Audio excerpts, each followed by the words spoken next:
portal. I always wonder how it's going to go when we're doing these live things, like that moment when it all goes to that opening screen and you wonder, what am I going to find on the other side? Sometimes I wonder if I'm going to be like transported to a whole different realm, especially with the energy that came in with that Pisces full moon, man. I have to say this. I don't know if you all will. I think you will, Lizzie. I think you will, Lizzie, because of what you have been dropping in with me on. But I noticed this really interesting energy with this Pisces full moon that actually was full early this morning, right? So we're still riding that wave, and we'll be riding that wave out for a while, really, until we hit the new moon cycle. But I had this really strange parallel experience with this Pisces full moon. And what I really noticed is, how it feels around Samhain, Yes. so people know what I'm talking about, Halloween, okay? Right around Samhain, it's like that time when the veil gets really thin and it feels like it's more fluid between the realms, right? And I felt that same energy with this full moon. It was really wild. And I'm so curious if you all had that experience too. And I also noticed the cleansing, like the emotional cleansing energy that's coming in around this full moon. I mean, I had some emotions that I had to let go of, that I had to release.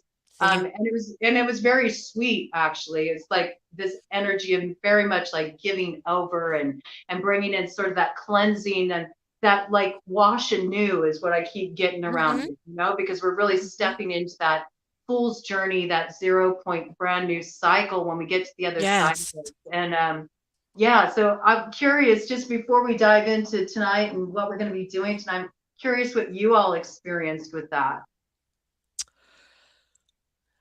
As I was sharing, I'm going through a very spectrum of emotions. My rising sign, no, I'm sorry, not my rising. My moon sign is in Pisces. So whenever full moons are in Pisces, a lot of my hidden emotions, like most Pisces, whether it's your sign or your moon sign, we tend to stuff things deep, deep, deep, deep, deep, deep, deep down there. And it takes a lot to draw it out. And, when it all comes to the surface, it all comes to the surface. So I've been dealing with that, navigating through that as best as I can. As you and I were talking about, I'm reminding myself to give myself grace.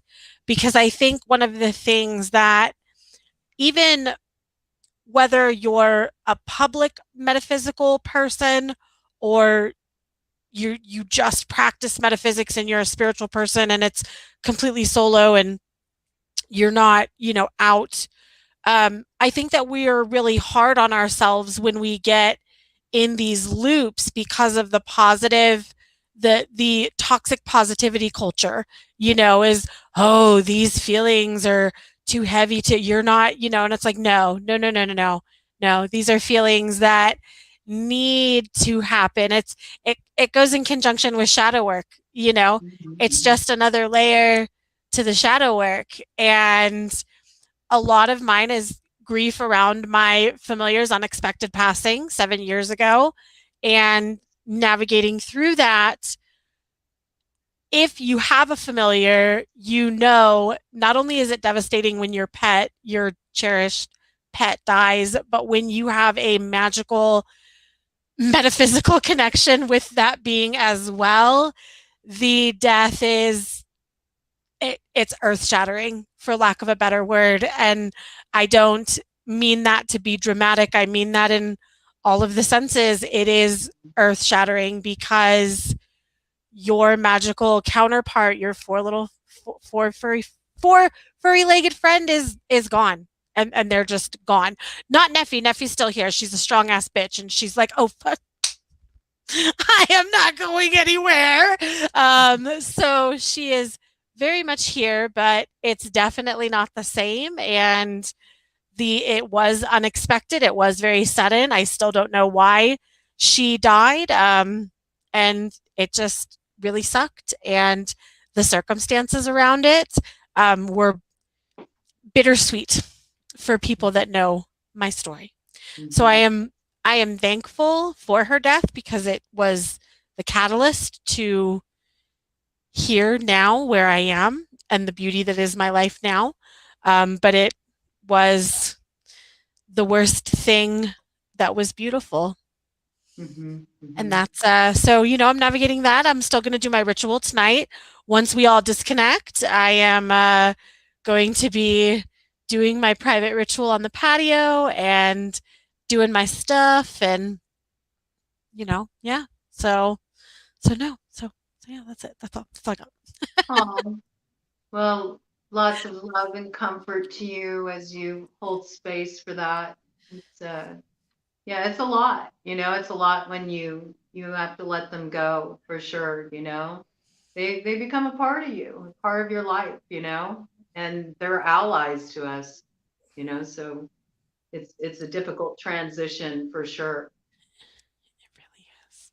What about you, Mr. Anthony? And I just want to let people know, I have Strega Lizzie with me as always, and we have wonderful Anthony here. And Anthony has been on with us before. And I want to make it more of a regular thing because Yeah. Anthony is, a man who is definitely doing the work and very, very conscious. I find you to be very conscious and an example of really bucking sort of the current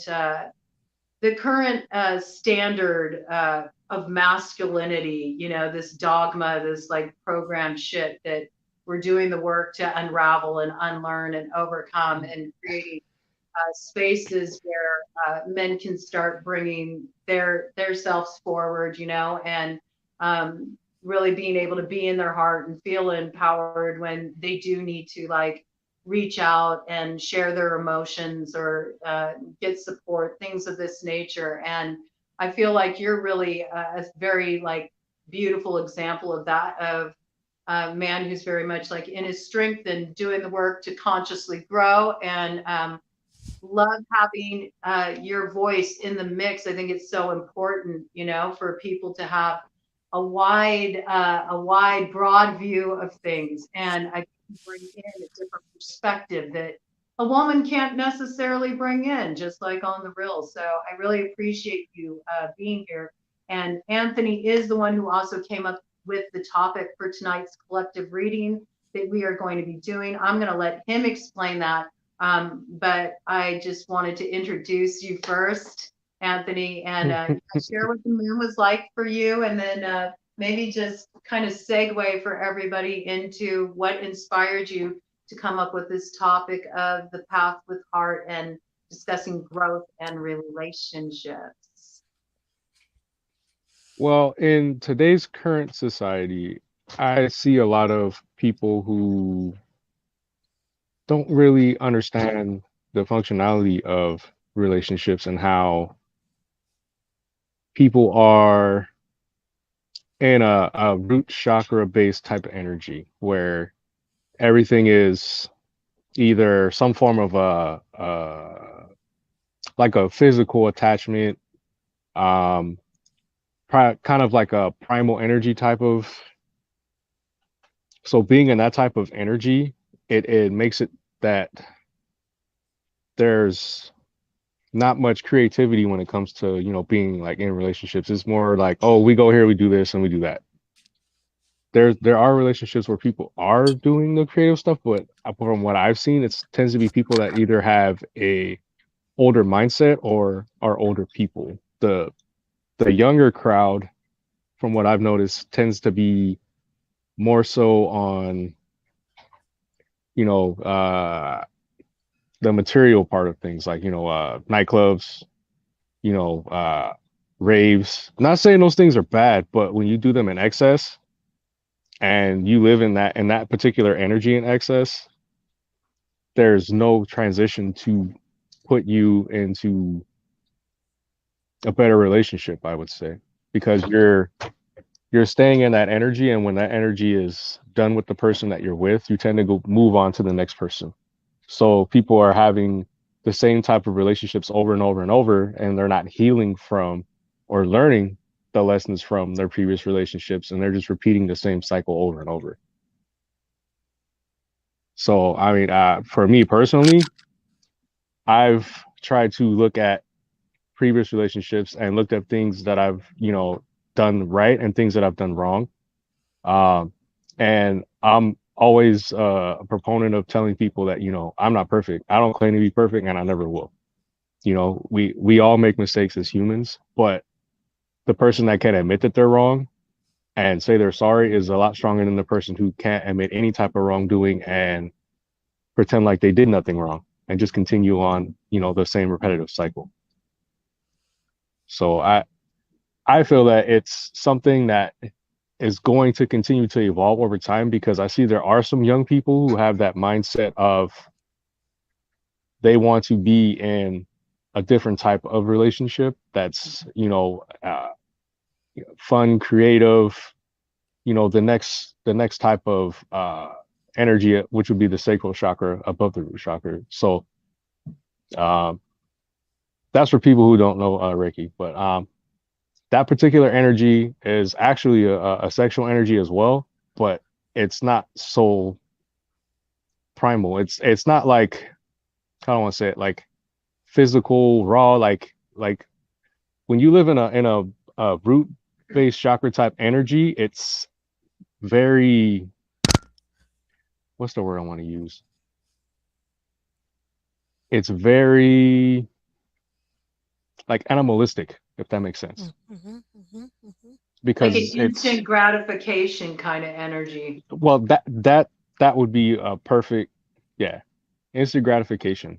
But by living in that instant gratification, you're just repeating that same cycle over, because you're not realizing that, there's more to a relationship than just that physical gratification. Not to mention that, when you move on to different types of energies and you start living in those energies, once you get past, the creative aspect, or using, the sexual energy from your sacral chakra, you can, use that energy to create things like art, music, even write, great stories. But after that, you get into owning your own personal power. So, once you get into owning your own personal power and into your own heart space, it makes having, great relationships that last a lot longer a lot easier. Very true. And I think a lot of that also has to do with, there's a lot of disconnection too, Um, in so many ways, people have become very dependent on technology. And in one way, it's wonderful. Like it is right now, where the three of us are all in different parts of the world, and yet we're able to drop in and we're able to have a talk about a conversation, something along these lines, something that actually is, things that normally people don't really talk about, but a lot of times there's just so much that is more on the surface and about presenting kind of a certain image online that has people not really showing up, in their real selves. And it's sort of a way we've become programmed to interact with each other. And so there's this interesting piece. I feel like a lot of times that's sort of the hard thing, is like when you have a culture that's been programmed to operate totally on the surface and in almost this like virtual reality mindset. How do we bridge the gap between that to like when we have the person in front of us looking in our eyes, like how do we bridge the gap and get to that place where we can really meet them, you know what I'm saying, like meet on that real level and enter that space like you're talking about, which is I like to think of it as like partnership, like um, bringing the creative energy together of relationship and what can spring forward in that, not only in terms of like what you were talking about, being able to still be within your own power, being empowered within relationship, but being able to share that energy with another in a creative way, and how there can be such incredible growth, right, that comes forward through that. But it's the tricky part is like, how do we bridge the gap, and how do we get to that place, you know, especially if we're somebody who maybe is feeling very disconnected, or is dealing with root chakra issues where you're guarded, and you feel a need to sort of like present a certain stance because it's self-protective, you know. Yeah, but a lot of people that live in that root chakra based energy are also, they speak and think from their ego. Mm-hmm. And that's when you have to know yourself as a person, whereas when you reply or, you know, think of situations, it's, you know, I question sometimes like myself, it's like, okay, that was ego based. That's not where I'm going. So I dismiss those types of, you know, those types of thoughts or answers that I might want to, you know, kind of say in certain situations, because it's like, okay, that's not going to really help anything by saying that. So it's more so you have to know yourself, and you have to know that, okay, if I'm going to evolve and be a better person than I was the day before, the choices that I make and the things that I say are going to have to be an evolved type of mind state. So when we sit there and we say, oh, well, you know, this person did this and I feel this type of way. Well, you know, people do things, but hurt people hurt people. Mm-hmm. And, you know, when you hurt a person that's already hurt, you're no better than what they're dealing with, you know? So as a person that is trying to evolve myself, I try to look at their situation and think about, okay, what did they do that may have triggered something that may have made me feel a certain type of way, and then I deal with what I need to on my end of things.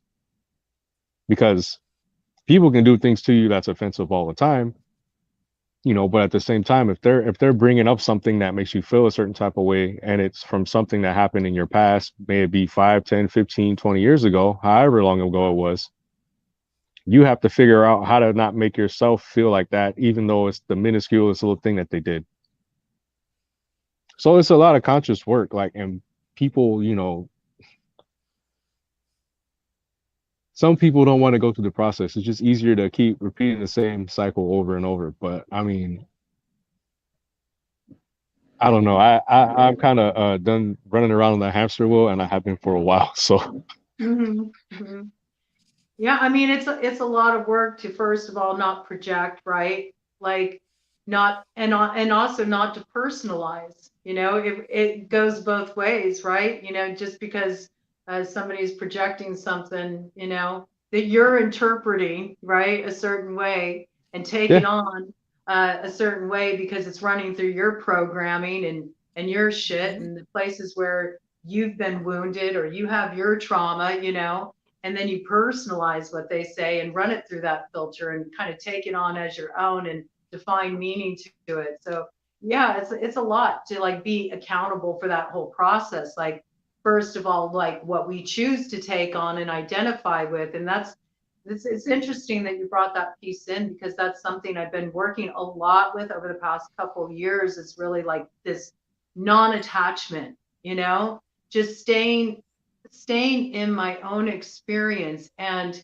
noticing and not reacting. You know, when something comes in, it's like, ooh, oh, ow, shots fired. You know what I'm saying? And instead of like getting into that place of thinking like, oh, what an asshole, you know, or automatically jumping to that place where I'm projecting blame onto that person, which, you know, I'm yeah, not saying it's cool to go around and, you know, act like a jerk to people, but you know, it's sometimes in some situations, it's us running it through our own filter that actually distorts what's being said in the first place, you know? So I really learned to kind of like really use my relationships. And it's not like just a romantic thing. It's in friendships and familial connections, you know, working with others, you name it, to start to really use it as a mirror where it's like, oh, I'm feeling activated here. And then instead of automatically like just chomping at the bit to get my piece and taking a moment to kind of go, why is that there? Why am I identifying with that? Why am I, you know, slapping that as a personalization? Where's that coming from? And that's really been very transformational and empowering for me in connections because it's really made me realize the need to understand like my position in relationship, that you don't you don't you don't have to like bleed your experience into another. You share experience with another, but you don't need to bleed experience with and bleed into the experience with another. And a friend recently brought up like trauma bonding, on a recent video I did. And uh, it's that thing, where you over identify with each other's wounds, and then that becomes really messy, right? Yeah. So it's a really interesting piece you brought in with all of that. It's something that's really been coming up, and it's coming up right now, especially with all the retrograde action we got going on. We got all 5 outer planets are in retrograde, and on full moon we also had Mercury go retrograde in Libra. So it's all about relating right now and looking back at past patterns of relating, and how to move forward in a new way. What comes up for you around all of this, Lizzie? Um, Gosh, it's for me, it's really internal, and it's my own internal responses and thought processes. Um, and it's just a lot of emotion. Like, I navigate through a lot of heavy emotion. So I also am a firm believer that my seasonal depression is related to the summer. I am not a winter seasonal depression person. And we are at the tail end of summer, and I'm at my limit. I'm at my mental limit.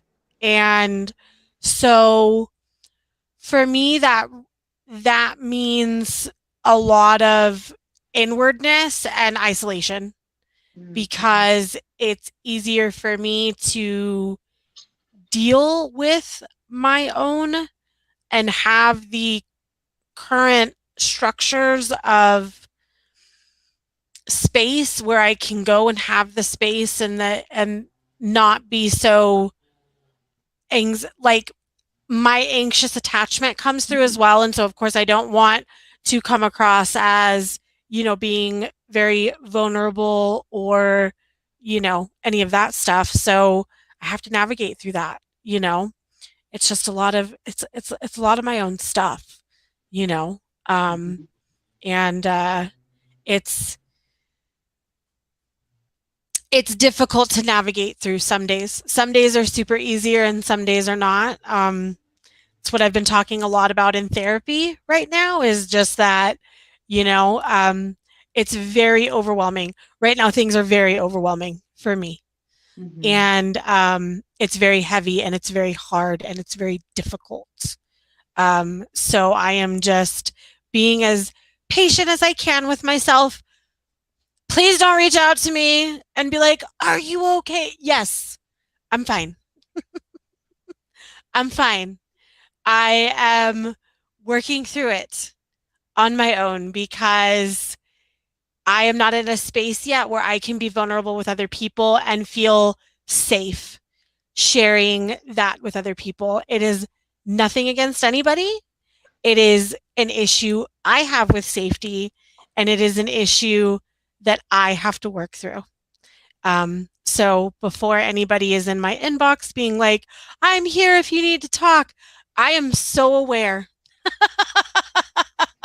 I am very aware, but when you have trauma and you have PTSD, it is so difficult for you to have that layer of vulnerability with other people, because at times you convince yourself, well, eventually they'll just use it against me, so I'm not, you know.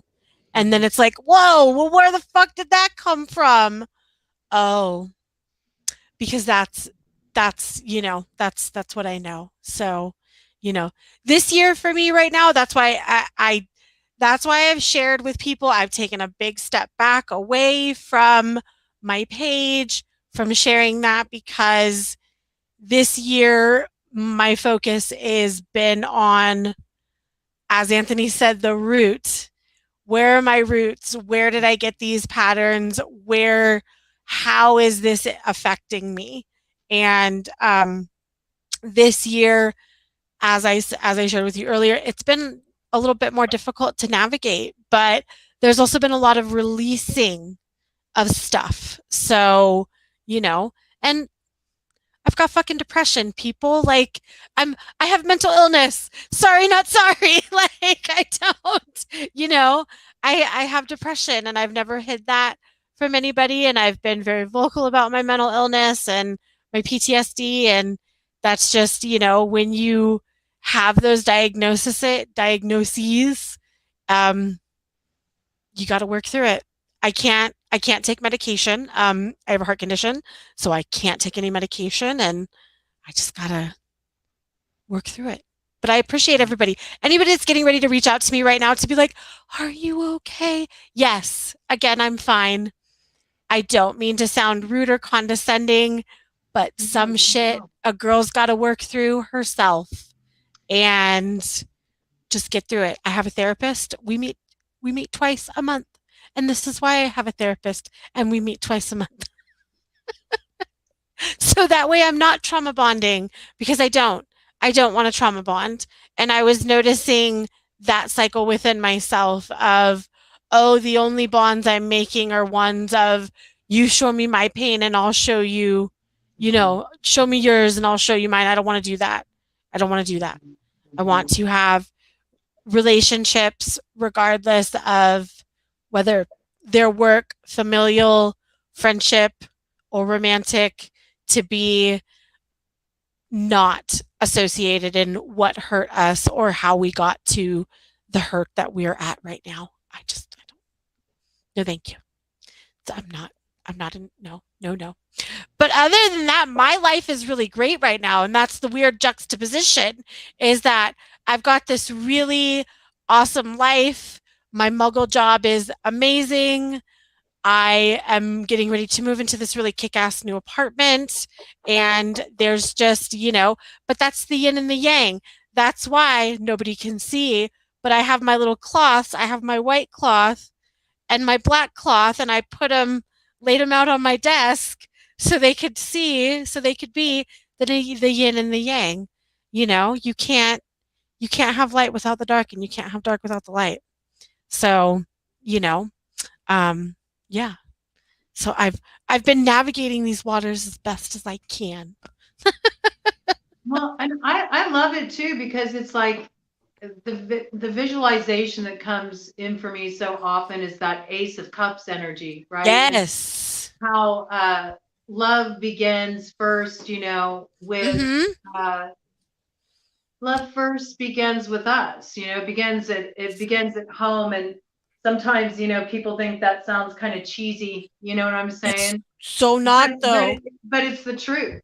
And it's really because of it's alchemical, actually. Because when you're at that place within yourself, that's the frequency you're vibrating at. So yes, everything that you brought in the chakra system, Anthony, and you were talking about that Svadhisthana, the second chakra, the sacral chakra, and how it's like that portal of manifestation, creation. That's one of the centers where we bring things into being, and it's true. And it's like, if you're in this place where your energy is harmonized, you're in alignment, you're in that place of love, you're already connected to that flow, which is basically just a process of peeling away so many layers of bullshit and dogma and judgment and shoulds and you name it that have been slapped on you, that it's like it put a veneer over the true essence of who you are, and you work back through to those roots, like you were talking about, Anthony, and just shedding the layers, and then you go, oh, wait a minute,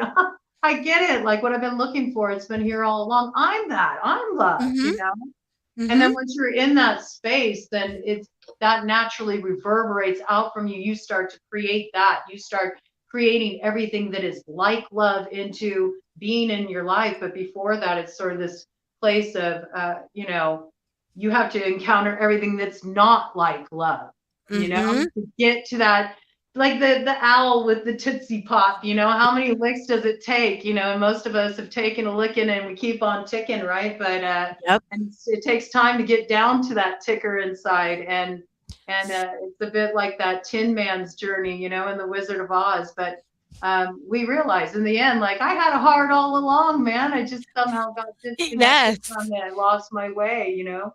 Yes. Good stuff. I mean, good stuff. I really want us to do a read for the collective on Yeah. this, you know, and just Do it. so we can kind of let the collective know what's going on. All three of us are readers here. We like to read together, and we're going to do something different, though. We're going to do a Celtic cross on this situation of how do you stay within your spiritual growth process personally, and how can you come to bring that into relationship with another and in others. Let's expand it, because very much so, like, especially here at Broad Coven, I know you're all in alignment with this yourselves, but it's, for me, it's like so important that all people are spoken to, you know, that all people can receive something from it. And not everybody is in a relationship, and not everybody even wants to be in a relationship. So Yeah. let's just kind of like Well, set this, how do we move into growth, and how do we move into you know, relationship in an empowering way, in a way where we can stay connected to our hearts and keep it real. And um, well, yeah, we are in relationships. We're in relationships with ourselves, because at the end of Yes, the we are. day, that's all it's gonna be when it comes down to it. You know, it's gonna be us. You know, like, and when I say like us, I mean, like, you know, like ourselves. You know, we, when we go into the next journey, at the end of the day, it's gonna be you walking into that interest by yourself. And I came to that realization that, you know, you can meet all the people in your life, but when it comes down to it, they're not going to be there. It's going to be you in that opening. that's Yep. right. That's right. Yep. We have Miss Kenny C, who has been saying hello, Lizzie and Gandalf. I know you all can't see the comments on your end there. No, I can. I can see them. Oh, you can? Yeah. Oh, good. Oh, Yeah. good. Good. Yes. Okay, cool. Hello. So yeah, Miss Kenny C's down. That's good. We need more people that are down, right? That's right. More people that are down to do the work. So Yes. we're going to do a Celtic cross, and we'll just each pull a card for Sure. each position. Let's weave the story together. Let's collectively do this read for the collective, and so we can move into that love and that growth, and look at what's on the other side. What's going to come in for us if we move on down that road with this lunar cycle, kind of take accountability for our own growth process, do this work of learning not to personalize things, and you know, nurture the love inside of us so we can really share that with another. And what comes from that, you know, what is the new potential that can come from that? So let's see. Let's look at first at what is the situation, right? Let's get that significator card. What is the situation? What is the situation the collective is facing at this time in love, in their spiritual growth process, this lunar cycle?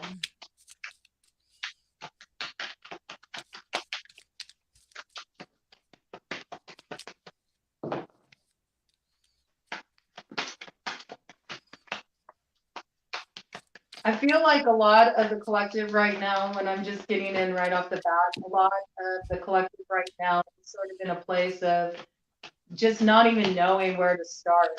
Is what I'm feeling.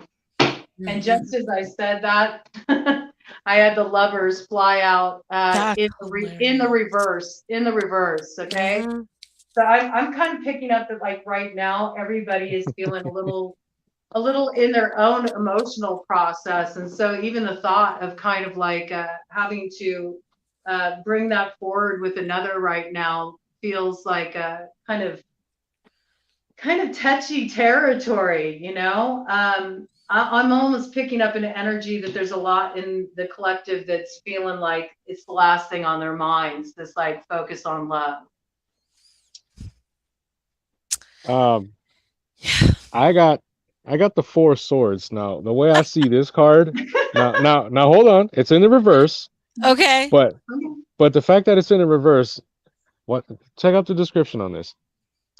they've put down their sword as far as being defensive, and they've begun the process to pull the swords out of their heart. So they're in a period of reflection, resting, and thinking about things that have caused them, trauma or, you know, hurtful past situations. And as time goes on, they're taking each one of those swords out of their heart. Oh. I like that. I like And that. then I finish it off with death. And that's the transformation, though, baby. Yeah.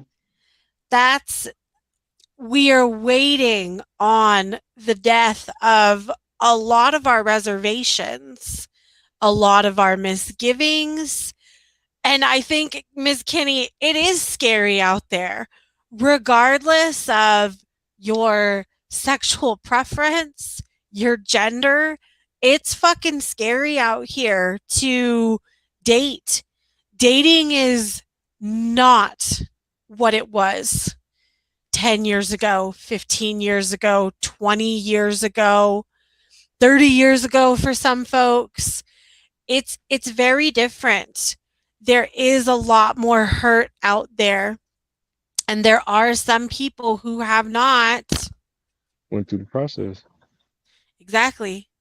They haven't gone through this process yet. They haven't dropped their swords. They're just not ready. And it's okay. It's okay to not be ready for this yet. But just know a good majority of you are in your death rattle. Your single days are numbered, my friends, and you need to prepare yourself for And that.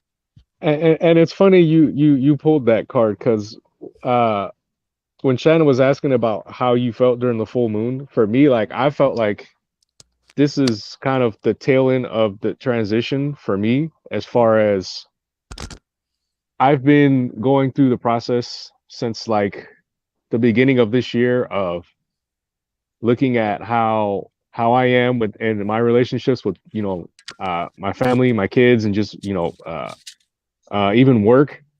And I've been looking at how I deal with situations and how I handle things. And I look at it as, is it really me? Or am I projecting something that was, done to me when, as a child or as a teenager? Am I reacting the same way and when I was put in the same situation as, in that time frame? So there's been a lot of things that like I've been changing, especially when it comes to dealing with, familiar situations that I'm on the other side of the coin of. So it's kind of like, okay, I could react this way, but is that how I want to handle that situation, or do I want to handle it how I am instead of, taking on the, how do I want to say it, the other energies from the past when I dealt with that same situation on a different scale. Yeah, and it makes sense too for death to come in as well, just because Pluto has been such an important part of this cycle. We have been moving through that energy of what we need to let go, what needs to be released. And it's interesting because as those other cards came in, it made me think with this lovers card is the lovers is often about a choice. And with this being in reverse, I also see this as like, it's about choosing yourself. It's about choosing to come into that place of union and harmony within yourself first before really looking outside the self with the other, really, really interesting energy. But, with Pluto, we've had a lot of action going on with Pluto that's had us looking into our deep woundings, and aside from that, a big important Aries, in Chiron cycle that's all about the wound of the self, so I think that's very true. And there's also this other piece that's coming in about over the past couple of years, the way we got kind of forced into isolation a lot. And I think there's a lot of people that are still really struggling with that transition too. The way things are now is different. You know, the old way has died, and it has forever changed relating. It has forever changed the way we enter into relationships. And I think it also caused a lot of vulnerabilities to come to the surface in people too, just about where they're at. You know, a lot of people really struggled with that isolation. They had a really hard time, and they have a lot of anxiety and difficulty around getting back into the flow of life and reconnecting with people, you know. And so I think all of that really does, you know, come into play. So we know there's all these pieces involved, like they need to do inner work, they need to have closure with the past, they need to do the letting go, the final letting go, taking the time to relax, turn within, choose the self, choose your own healing process, you know, before looking out there towards others. Okay, so let's see, what is the crossing energy? What is working for or against the collective in this?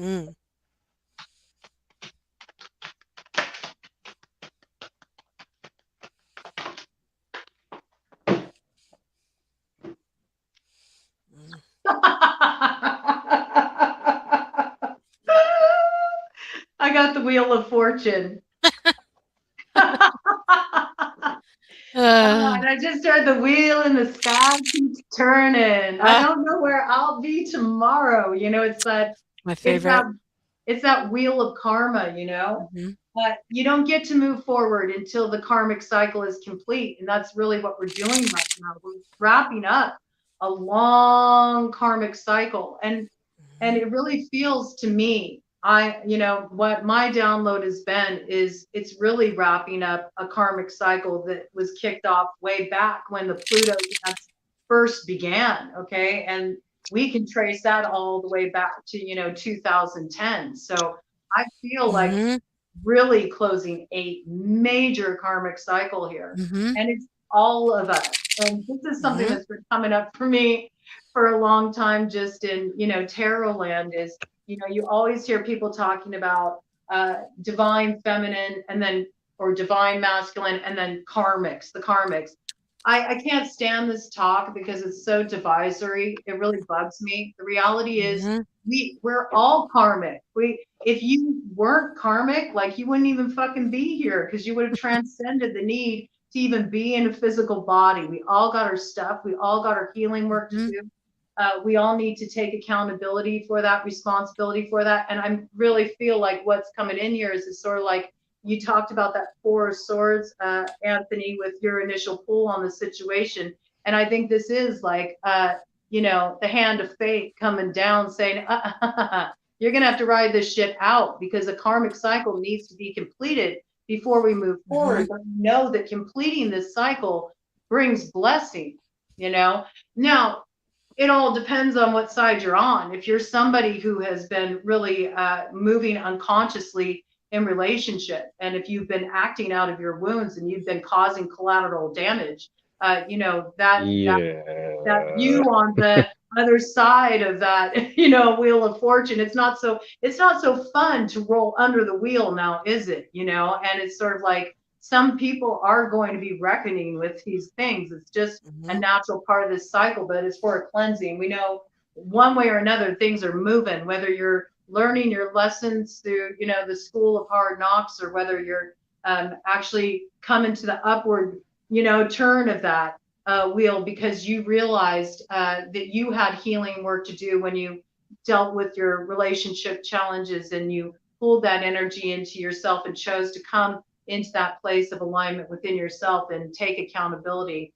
Then you're going to find the road opening. You know, it's like, there's beauty on the other side of this work, but there's definitely a need for us all at this time to really tie up those loose ends. I'm getting, you know, like the little details. Maybe you think, oh, I've already processed all that, and, you know, I'm taking care of all that. Are you sure? You know, now's the time to just take one more moment. Is there anything that you need to do? Is there anything that you should have said, you know, that you didn't say? Or is there any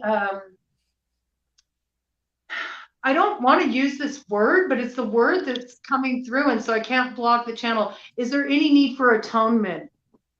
Mm-hmm. Is there any need for atonement? Is there anything I need to do to make this feel complete, to make it feel like the scales are balanced in this situation? Because it's going to be so important that when this new cycle comes in, that we're able to do so very cleanly, not dragging any more of this behind us, because it really is a time for moving out of the shadow. We've been in a long phase of shadow work. It's about now seeing how the wound is where the light gets in and moving into that, like, that expansion energy when we get to the other side of this. So I see this as like we're in the karmic trenches right now. That's what's coming through as the for or against, and it'll move forward when this is complete, you know? Mm-hmm. Go ahead, bro. 4 of Cups. 4 tends to like me for some reason today. I don't know why. But what I'm getting from this is that you need to, well, we should stop looking at what cups that we have missed or what things we were hoping for and what things we feel like we missed out on. We need to let all those things go, because while you're paying attention to what's, what could have been, what happened, or what should be, or what isn't, you're missing out on what is. And what is right here. Or yeah, right there. And while we're focused on, the things that haven't happened or happened in a way opposite of what we wanted, or, things we feel like we may have made mistakes, or we feel like we've lost out, or even people that feel like they're just lost in their journey, like it's there. You have to stop focusing on, what could be or what isn't, and focus on what is. Like that, like that. I'm glad I waited because we have Temperance. Oh, how perfect. And damn it, this damn ring. Okay, here we go. There we go. I love this version of Temperance because it shows the below, and it really is one of my more favorite memes, where it's like the iceberg and then everything below the iceberg, because that's really what it's about. We have to have patience with the process. My light wants to topple over. No, you don't. We have to have patience with the process. We have to realize that our lights may try to topple over in the middle of giving a reading, which makes us feel like we broke our concentration, but we didn't. And we have to realize this also ties back into Anthony's card. I don't believe that whole like, oh, you have to fully love yourself before you can find love. No, I don't believe that. We are all worthy of love, regardless of how broken we are. But I do believe that for us to receive the type of love that we have in our head that we want to receive, the water has to be running clear. The river has to be clean. Because what is the point if the river's not going to flow? What is the point of you getting into this if you're not going to be able to go with the flow of the relationship and how you want it?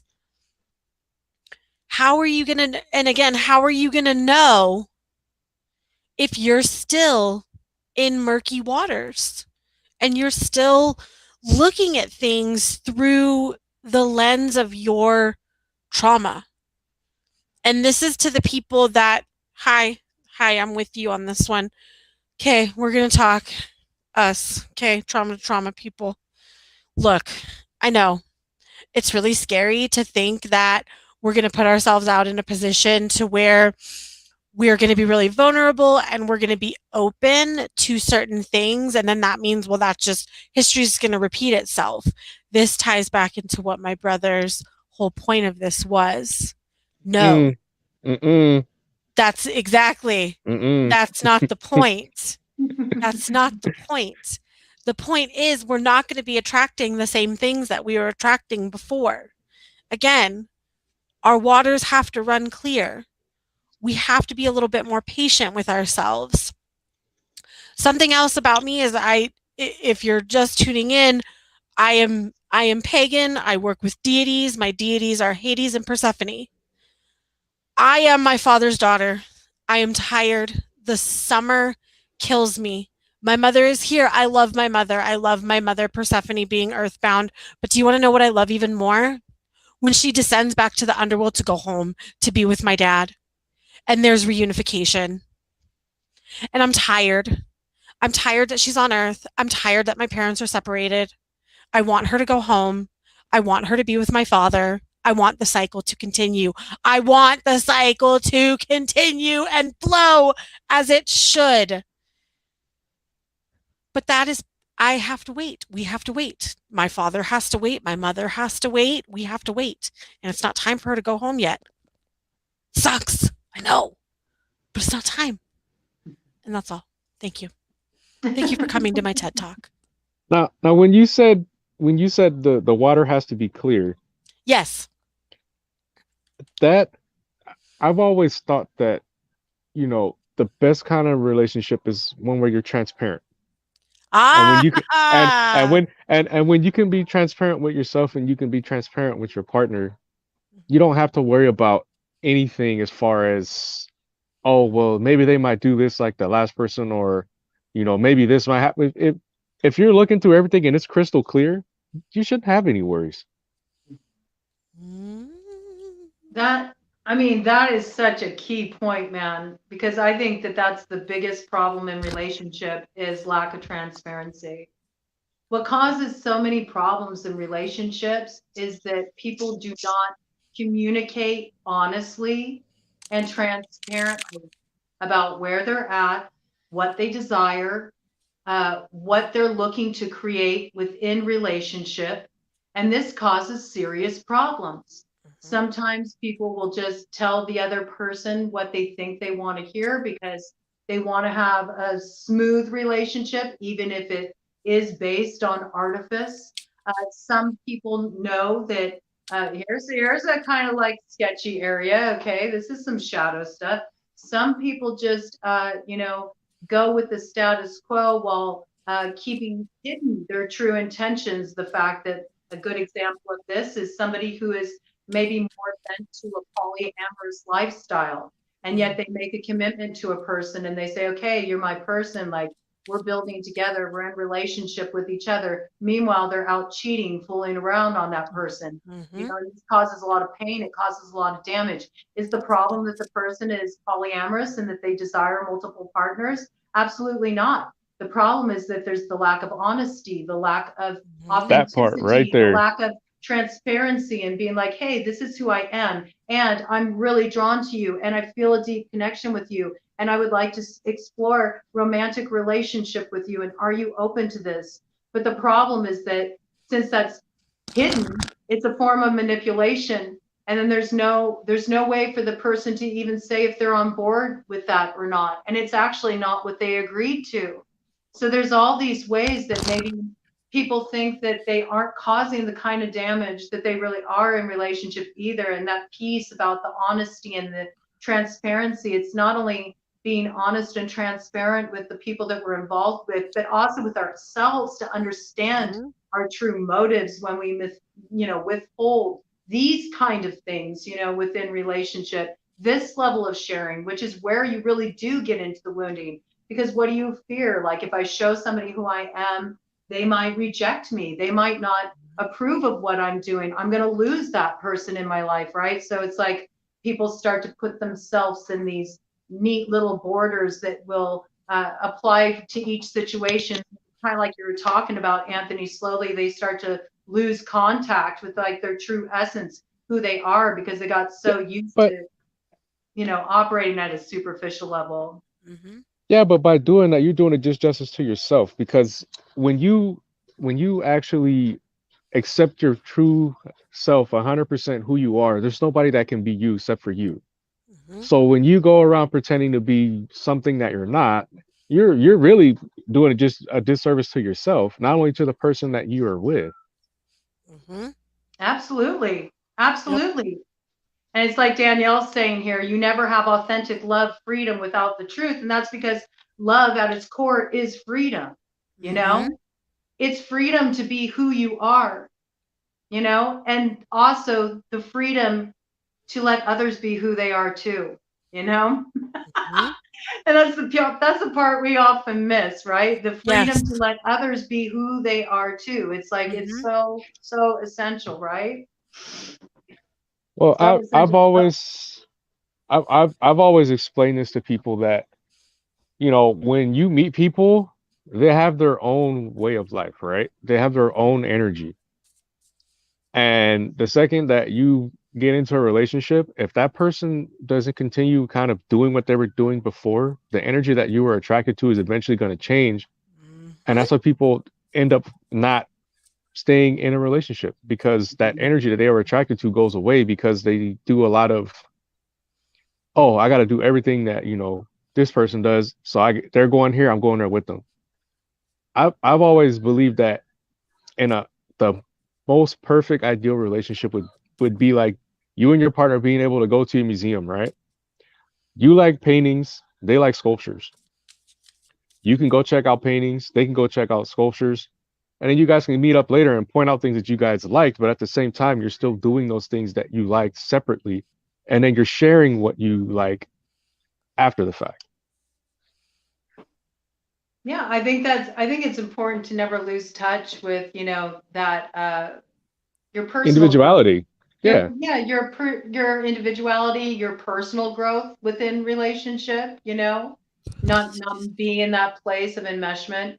It's interesting because it made me think of your four of cups that you drew in a different way. Like it's almost like the collective what's working you know, for or against us is, do we have the ability to like you know, transcend the glamour? Like we don't necessarily want that cup where it's the illusory cup where it's about we have to play a certain role in order to be loved or play a certain role in order to be accepted, you know, and really moving beyond that. And so I kind of seen almost like there's that crossing influence of, you know, we're not going to take that cup anymore because we know there's nothing that's really going to quench our thirst in that cup, you know. So I dig this. I like how this is coming through. Let's look at what's crowning the situation. What's the potential? What's the potential on the other side of this of us doing this work? This came out real fast on my end.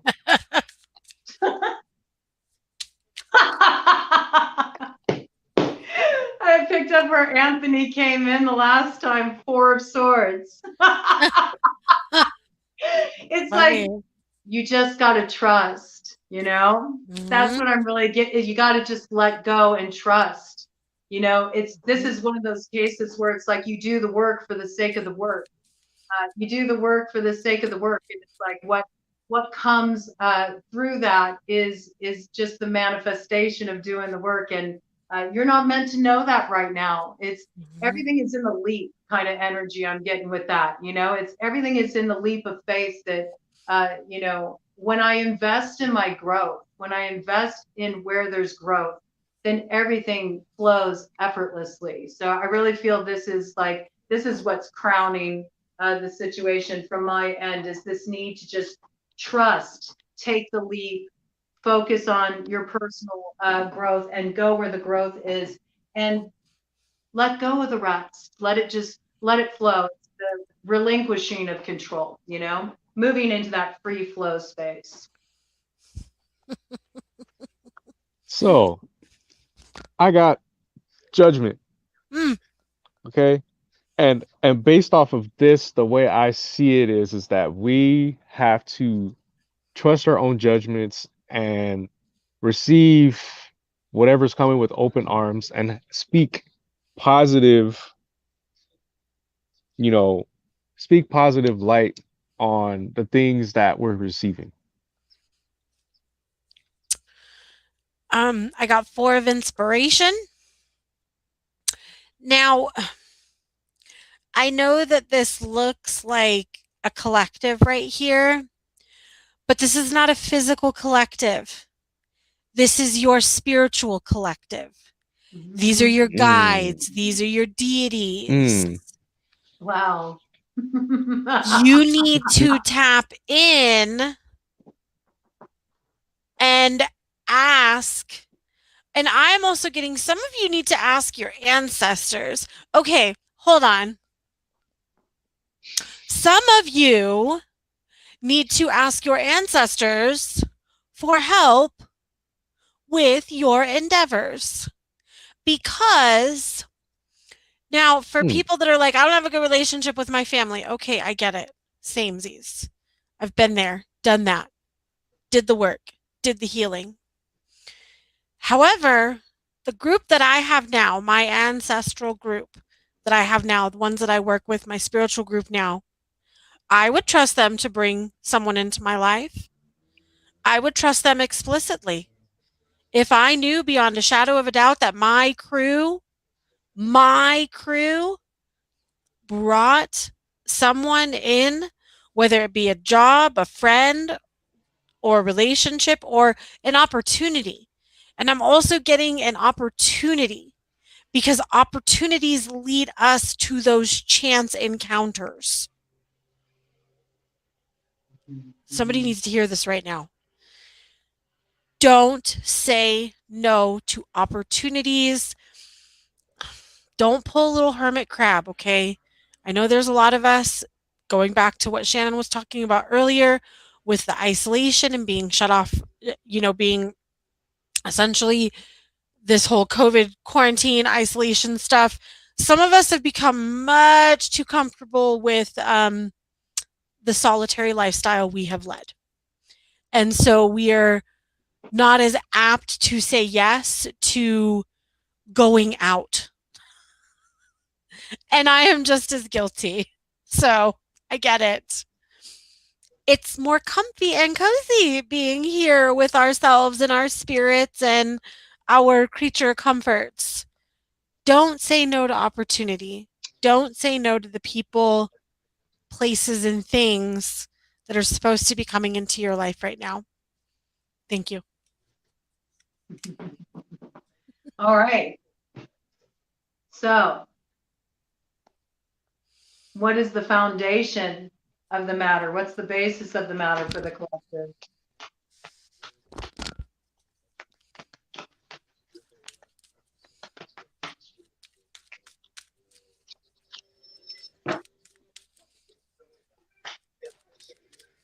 Oh, I love it. I got the Magician. Ooh.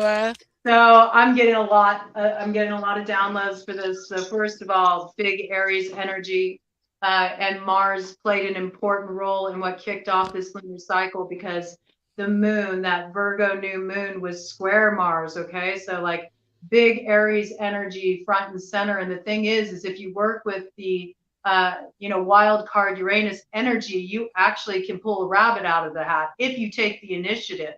Okay. And it is about really directing your intentions, directing your power with authority, and with that taking the lead to determine, what am I wanting to create? What am I wanting to create in relationship? And starting from that place by creating it where you're at, creating it in your relationship with yourself, taking the initiative with yourself, taking the initiative with the current relationships you have, in your friendships and your dynamics with other people.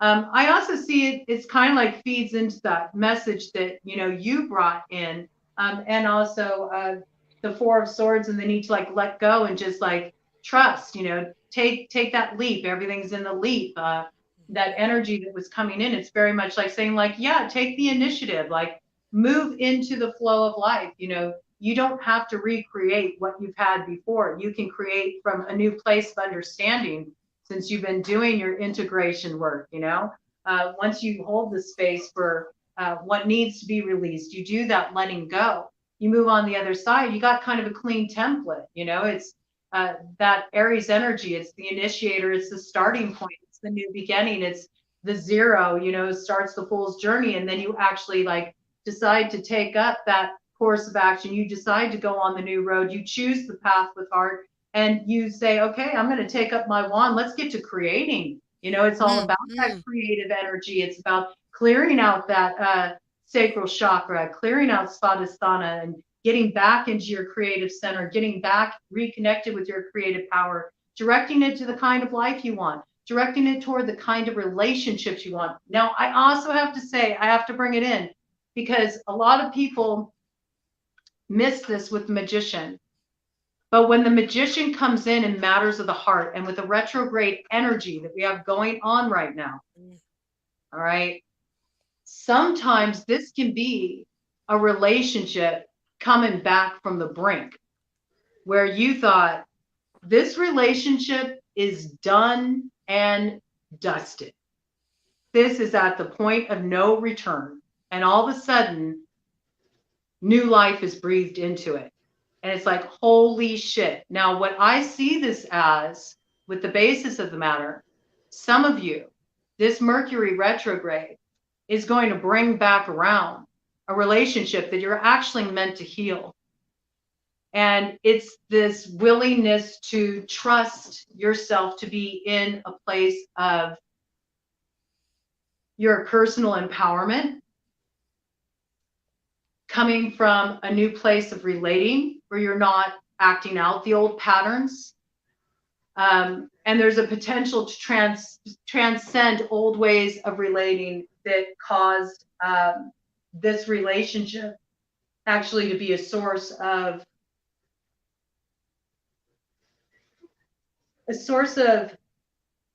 codependency.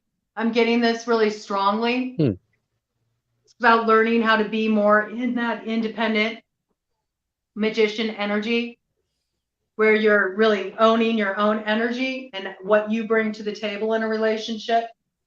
For some of you, there will be reunions and healings. And for some of you, that healing does actually involve creating a closure in that relationship, but in an empowering way where it's not about blaming the person for what went down, but instead arriving at a place of thanking them for what you learned through the relationship and being able to release it in such a way where you're taking your power back moving forward. You're not feeling disempowered, and that enables you to enter into relationships in a new way as well, where you understand that relationships are opportunities to grow and they're opportunities to evolve. And yes, sometimes the growth process is painful, right? Like when we're kids and we get a growth spurt, it hurts. It's uncomfortable, And so sometimes the people that we've had painful connections with, they actually give us some of our greatest gifts, and we experience some of our most potent growth that allows us to move forward in our lives in such a dynamic way that we couldn't have possibly before. They help us step into a new level of potential with ourselves. So I feel like either way, I feel like there's this reuniting energy, this reunion energy that's coming around, where people are going to have a chance to experience a real deep healing in a connection that was fractured. And what I'm getting with that, also kind of coming in with that crowning energy, I had the Four of Swords, so I'm getting that there's also a need to let go of what that healing looks like. It doesn't necessarily have to look like you coming back into romantic union with that individual. It may be something entirely different, but I feel this energy of a relationship coming back around where there's been a separation, and it's to see things in a new way and experience a deep healing. It brings a gift. It brings some kind of gift. And so I'm feeling like this is kind of the basis of the matter. And it's sort of like also in some cases a test. Did you really learn your lessons of the past? Did you do that alchemy work? Did you do the alchemy work of the temperance like you brought in, Lizzie? Have you found that place of balance? Have you found your place of balance with this relationship? And if you haven't, here's your opportunity to do so. So I feel this coming front and center here. Yeah, 100%. Hi. Here is and I also want to, sorry, illumination. Seven of Swords or Seven of Wands. There's going to be a lot of illumination and a lot of light is going to get shown on certain subjects, on certain patterns. But I really, really feel that this ties into what you were speaking about is the rekindling, the reconnection, the gift. Do you see here how everyone is clamoring? They have their own light, but they need to be lit by the source. So there is also, for some people, there is also going to be a resurgence and reconnection with your spirituality. What is going to happen is going to move you so much so that it is going to prompt you to reconnect spiritually. And I definitely think I'm speaking to the more witchy woo-woo types right now. Is that, and you know, I know that within a lot of my readings, the themes of my deities move very heavily, but one of the stories about Hades and Persephone is Hades was alone for a really long time, and he was okay with that.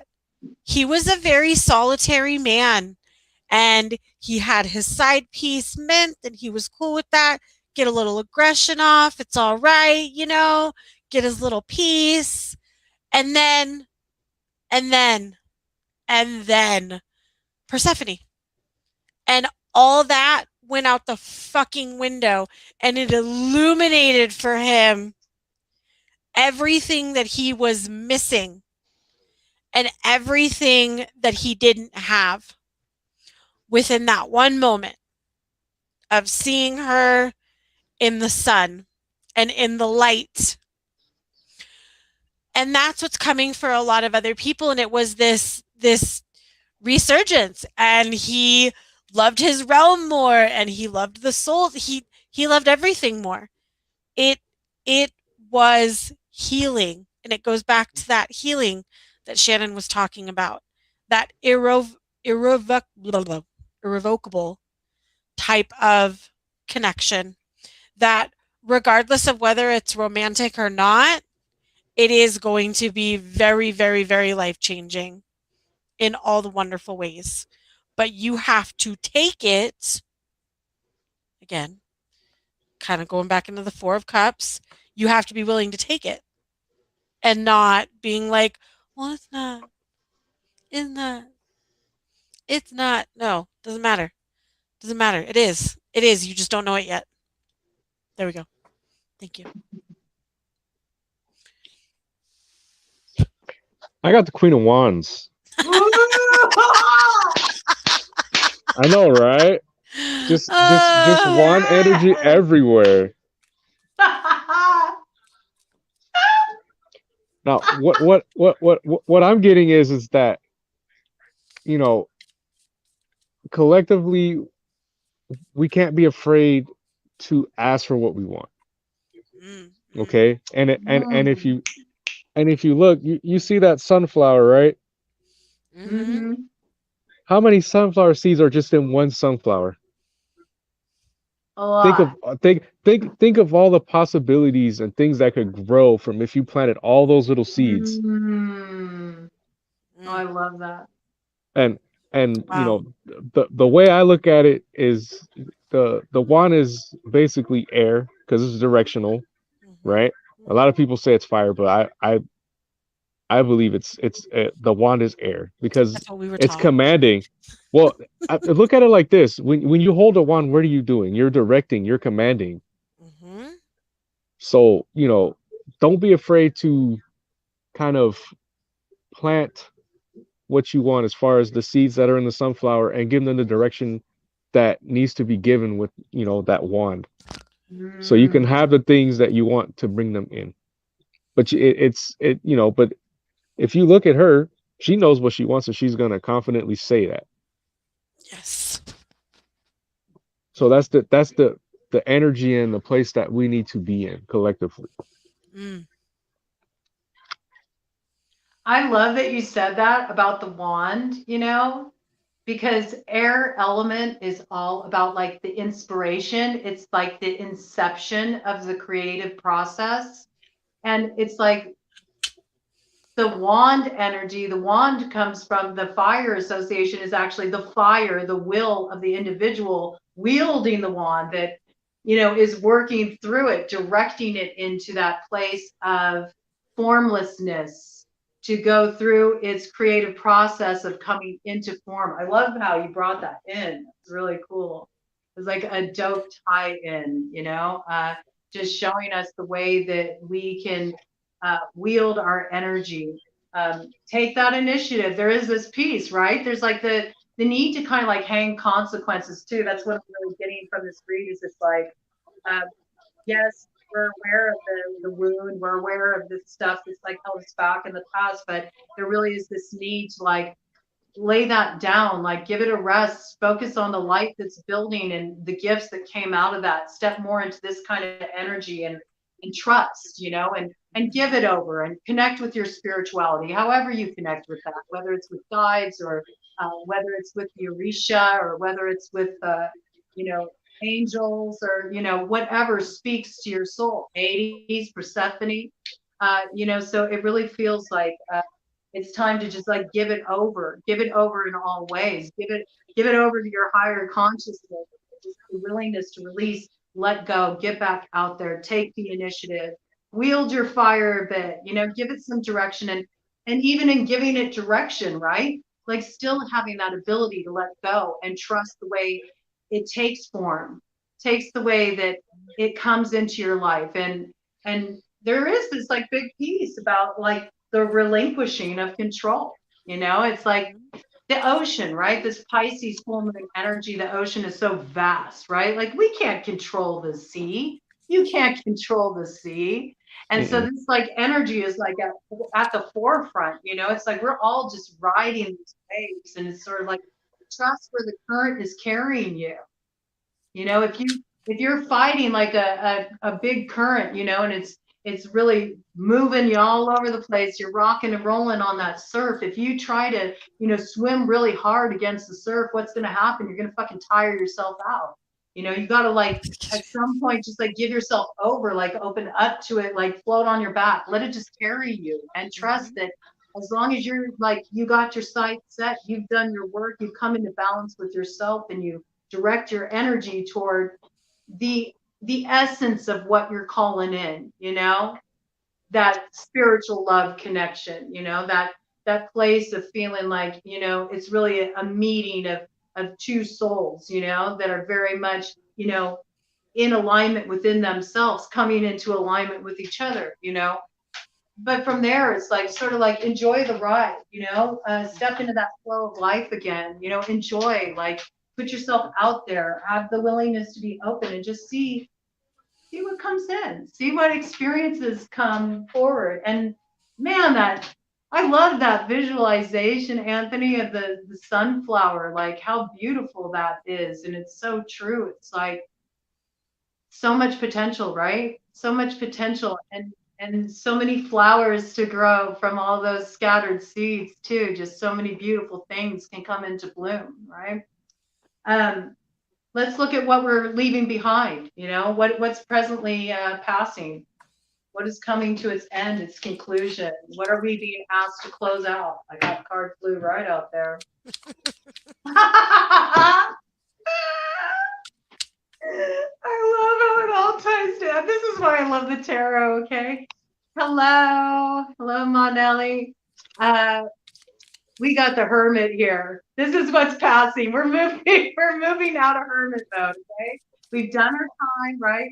We've done our time in the shadow. We've spent our time solitary. We've had a lot of opportunity for reflection. And let's remember, we are in that Virgo cycle, okay? Virgo started this cycle with Virgo new moon. Virgo will also close this cycle of this review work in a very real way when Mercury retrograde goes forward out of Libra and back into Virgo. So Virgo starts this cycle, Virgo closes this cycle. So I really see this as, and I can't help it now, Anthony, whenever I see this, I think of your profile picture. and how you have that like hermit looking dude there, you know. So I mean, I feel like I got it on a personal level. I feel like Anthony is really shining some light on some things that need to be looked at in this situation. So thank you so much for bringing, you know, this topic forward, Anthony, because I just think that's just, it's really a good thing to get, you know, us all talking about. It's so cool. But on a side note, I think this is like saying, okay, you spent the time in the dark. Now look what you're holding there, though, and just kind of like a wand, right? You're holding this light. You're holding this light. So bring that fire forward of what was kindled in the time of the dark, you know, and let it blaze your trail going forward. It's time to like step into that light that came from that darkness and actually move out of isolation, like put yourself out there and see what that growth has gotten you. Because what you're going to create moving forward on your path now in terms of your relationships, it's going to be a hell of a lot different than what it was before. That's the beauty of doing work, right? You grow and then everything around you grows with you. And that doesn't grow, you know, it withers and it falls away. That's just the cycle of life. Okay. Yep. Yep. Danielle said it, you know, like the sunflower, you know, that sunflower imagery. I think I'm going to have to like put a sunflower on my altar now as we go through this cycle. So that's what I got for what's presently passing. Go ahead. Okay, I got the Five of Swords in reverse. Okay, now earlier Four of Swords, right? Drop the one sword that you were using for, you know, protecting yourself from everything and dealing with the other Three of Swords at some point that were in your heart, as far as the emotions and the traumas and things that you experienced.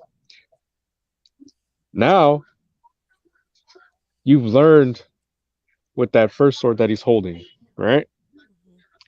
And the other two swords that he's holding, right? Those are burdens that he's dropping. I love it. So these are things that things will transition, right?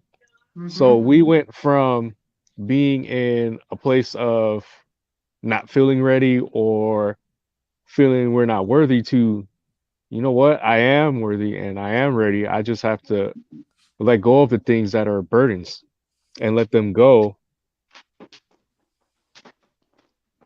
So, and I think Ted. that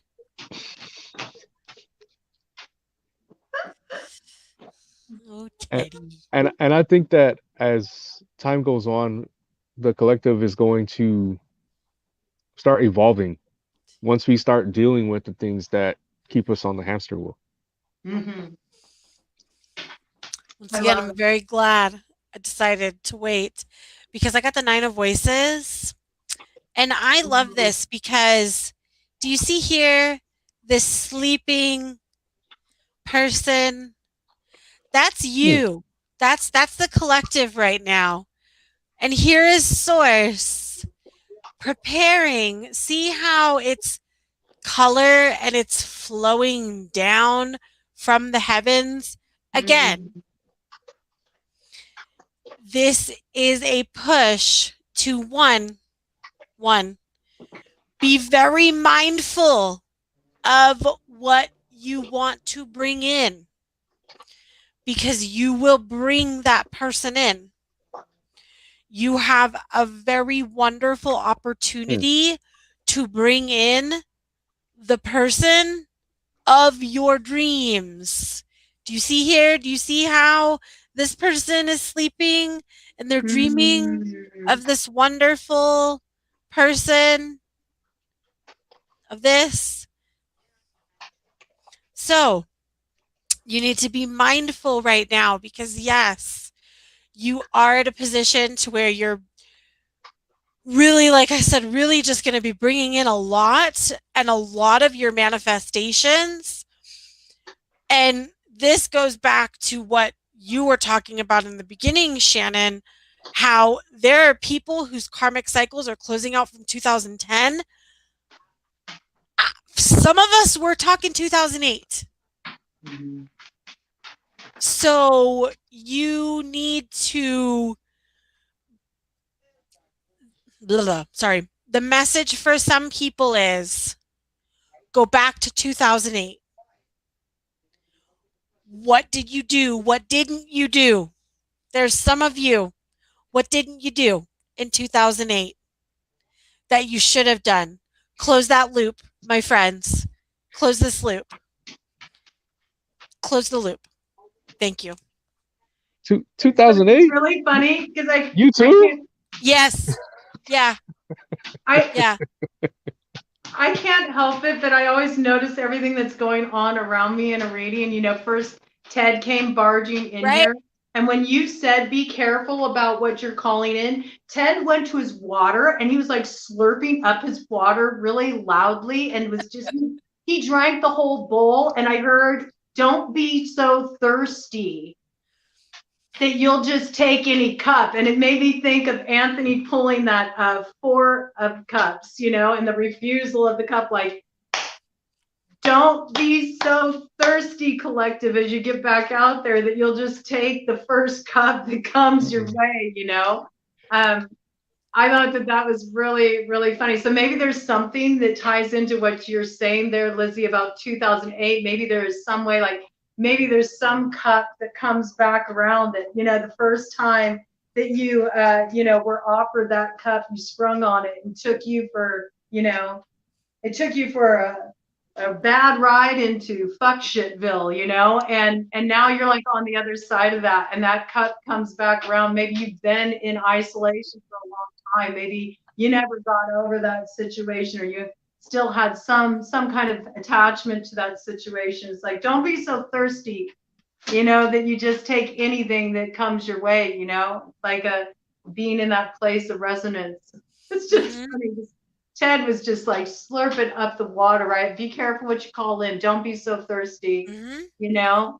And on the flip side of that, going back to what you said, this opportunity, there are people that walked away from things that you will now have the opportunity to be presented. Don't do that. Oh, wow. So Ah, yeah, there are some people that yeah. really need to know. You either need to walk away or you need to walk towards it. Danielle, if you find that poem, Mm. could you please later put it in the comments? Please. If you So could would put it I. in the comments on YouTube, I will pin it because I feel like there's some kind of download that's coming in there. You know, Danielle is, you know, got her own, you know, psychic thing running just fine herself. So it's like, I would like to pin that because I feel like you bringing that in right when you did and making that connection. I feel like there's some message in your poem there. So if you're open to that, that would be cool. Yeah. All right. Awesome. Awesome. I love it. Look, we're co-creating with the people that are in on the conversation. That's what I Hell love. yeah. Right? I love about this, like bringing it in together. Let's bring it in collectively. Okay, so we know what we need to leave behind. Like, what's coming in? Let's look at the near future. What's coming in the near future for the collective as we move through this lunar cycle? What's coming in the near future in this lunar cycle for the collective in this area of our healing? Oh, you know, we're gonna have a hard time. That's why that's why we're here. That's why we're here in this cycle. I got the 5 of Cups. We are still looking back on what was spilled. We're still crying over spilled milk. We're still looking back at, but wait, you know, this was supposed to be my celebration. This was the thing that, you know, I invested so much of my time and my energy and my heart into, and I'm just going to stay here and I'm just going to keep, you know, licking my wounds. I'm going to keep looking at this until it magically becomes what I thought it should have been. And that's the key here, what I thought it should have been. And there's such a need to accept that things are exactly as they need to be, even if it doesn't make sense to you, even if you got handed a real rough deal, even if it was a great disappointment, even if you are having a hard time letting go, there's still an opportunity there. And that's what this little figure is saying here. It's offering up this pearl. It's saying, look, I know you went through a lot of pain, but pearls can't come about any other way. Pearls come through that which feels uncomfortable. It forces us to grow, right? Just like the pearl in the oyster shell. And we see that above here, in this particular card, there's 2 of Cups. They come in on this bat energy, okay? And bats are all about rebirth, they're about what comes through on the other side. So it's like saying you shed what was a false source of celebration. It wasn't what you thought it would be. And on the other side, you find something that is actually more in alignment with you with that 2 of Cups. It comes after the death, though. You can't have rebirth without first going through that death, like you brought in initially, Lizzie. And this has been so front and center in the collective big time. So I have to bring it in with this 5 of Cups energy, is that there's a lot of people in the collective, in the relationships, who have been dealing with third party situations. And just really briefly touching into that. Yeah. When it comes to third party situations, a third party isn't always another lover. A third party can be anything that takes away the energy that normally would be brought to the table in a relationship. And so it creates a sense of disconnect and separation. That can be an addiction. That can be, an old way of relating that's very unhealthy, an unhealthy dynamic. That can be too invested in work, too focused on making money, to the detriment of your personal life. It can be any outside influence. It can be a friend who is butting their nose in your business, or it can be, and it can be, people messing around, stepping out on a relationship, dishonoring the commitments between each other, the promises made to each other. But we see that there has been something that does need to be grieved. And I also get this piece too. I feel like a lot of people have just been trying to just make it through what have been pretty turbulent times. We've been on quite a wild ride. So I really feel like with all the changes that have come in over the past couple of years, there's also been this piece for people where, hey man, I just got to keep going. I got to survive. And people have been worried about their finances, about their stability. And so they haven't really made the space they need to grieve what has been lost. There is this need to allow that cleansing energy of that Pisces full moon to come in and just, cleanse it away. I really encourage people to work with ritual at this time.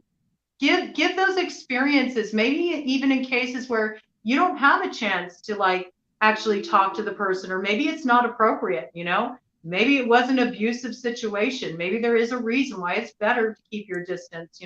Every situation is different, but there is this necessary piece of holding space for those las grandes muertes, those big deaths in life, and creating a respectful space around it, and having that ability to grieve it in a way where it feels like it's being held because of the spiritual help you're calling in, because of the ritual you're giving it, the sense of closure that you're creating for yourself on a spiritual level with it. So I do feel like there is this need to get to the other side of the wound.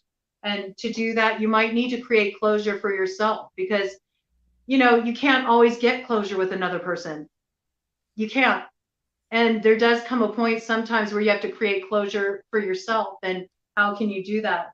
Doing it spiritually is a way that you can do that, by creating some kind of rite of passage ritual that reminds you that, there's meaning behind these experiences, even if you can't see them now. And it's through bringing this to a closure and not choosing to stay in this place of reflecting on it, that you can actually move forward to that 2 of Cups that wants to come in and discover the pearl of wisdom you've gained from that experience. That's what I got in the future, near future. Hello, Hanged Man. I Big mean, Pisces energy. pretty much take what Shannon just said and expand on that. And also, again, I need folks to do what you can to try to get out of your own head. Get out of your own way as well.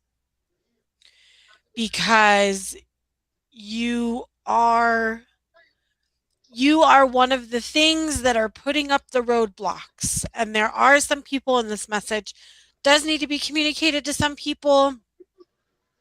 I need you to realize right now that you are the one that is causing all of this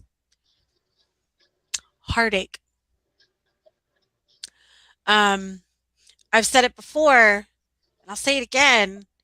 You can't keep ripping open the same wound and asking people to pay attention to the fact that you're bleeding. Let the wound heal, sweetheart. Let it close. Because you are fortunately at a dangerous point to where you have convinced yourself that the only attention you are going to get is negative attention, and that is not. No. Please don't martyrdom yourself. Don't hang yourself from a tree and then say, "Look, I am Odin." No, you're not. You're not. No, I'm sorry. You're really not. And even Odin would be like, get down from that fucking tree right now. You put yourself up there. You can get yourself down.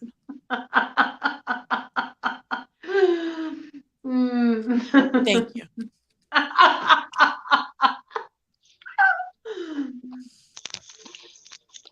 I got the Emperor in reverse. Oh. All right.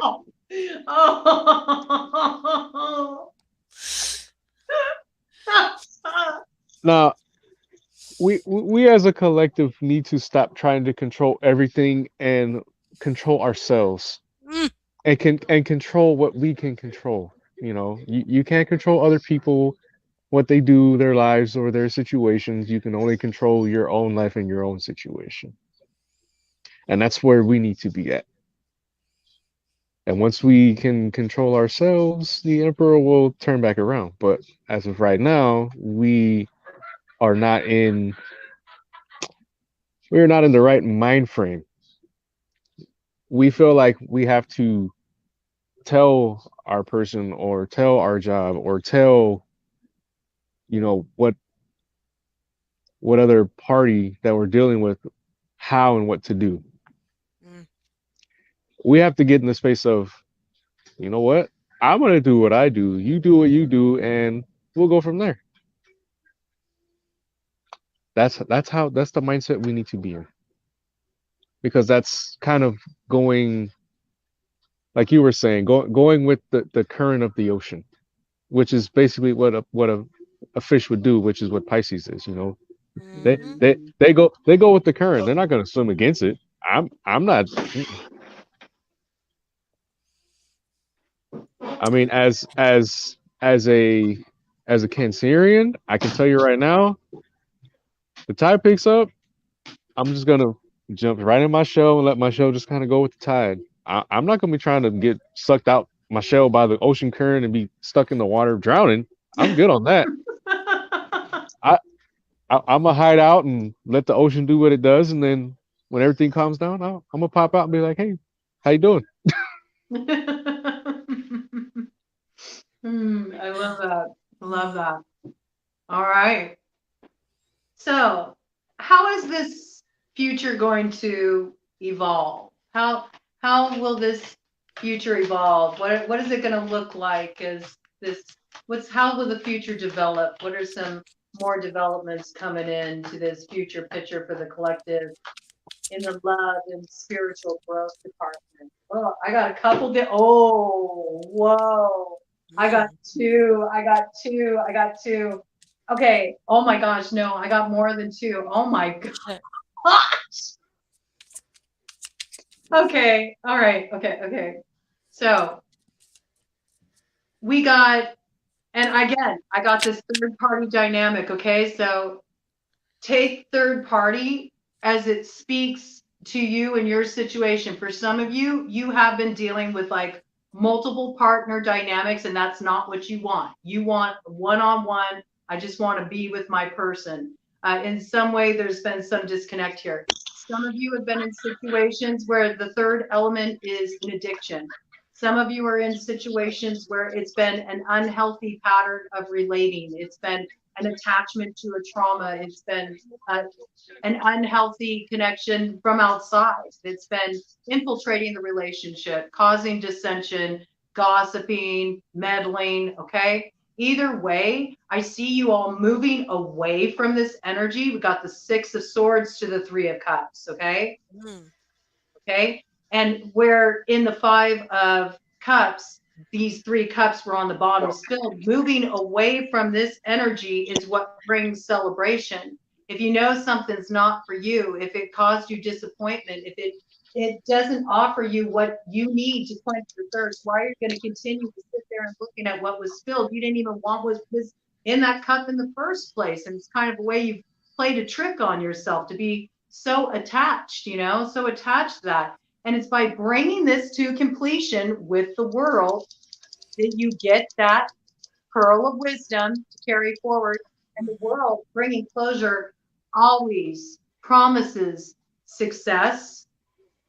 It promises happiness on the other side of putting an end to this. Okay. It's successful to bring this to conclusion. It's successful to let it go, to stop crying over the spilt milk and instead say, you know what? I'm not going to live in that Five of Cups place of the wound anymore. I am stepping into this spirit of celebration and a real reason to feel alive again. Okay. I'm going to enter back into the flow of life. And what pops out on the other side? The Empress upright. You had the Emperor reversed, but here is the Empress upright, man.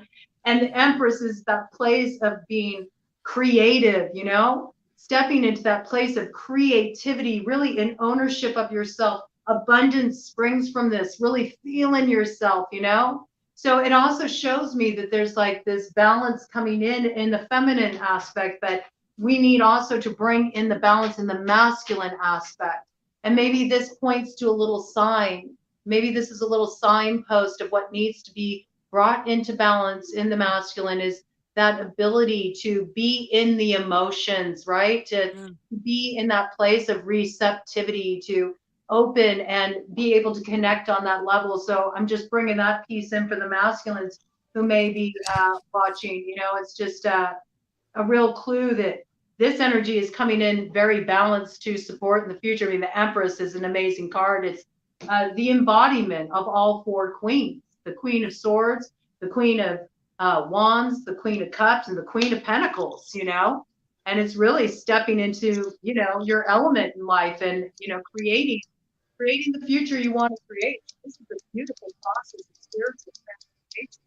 And Empress, Emperor, you can't get a better partnership than that in terms of that. But we just need that letting go of that control, right? We need to relinquish that so we can, get that Emperor upright, and come into that place of true alignment with that Empress energy.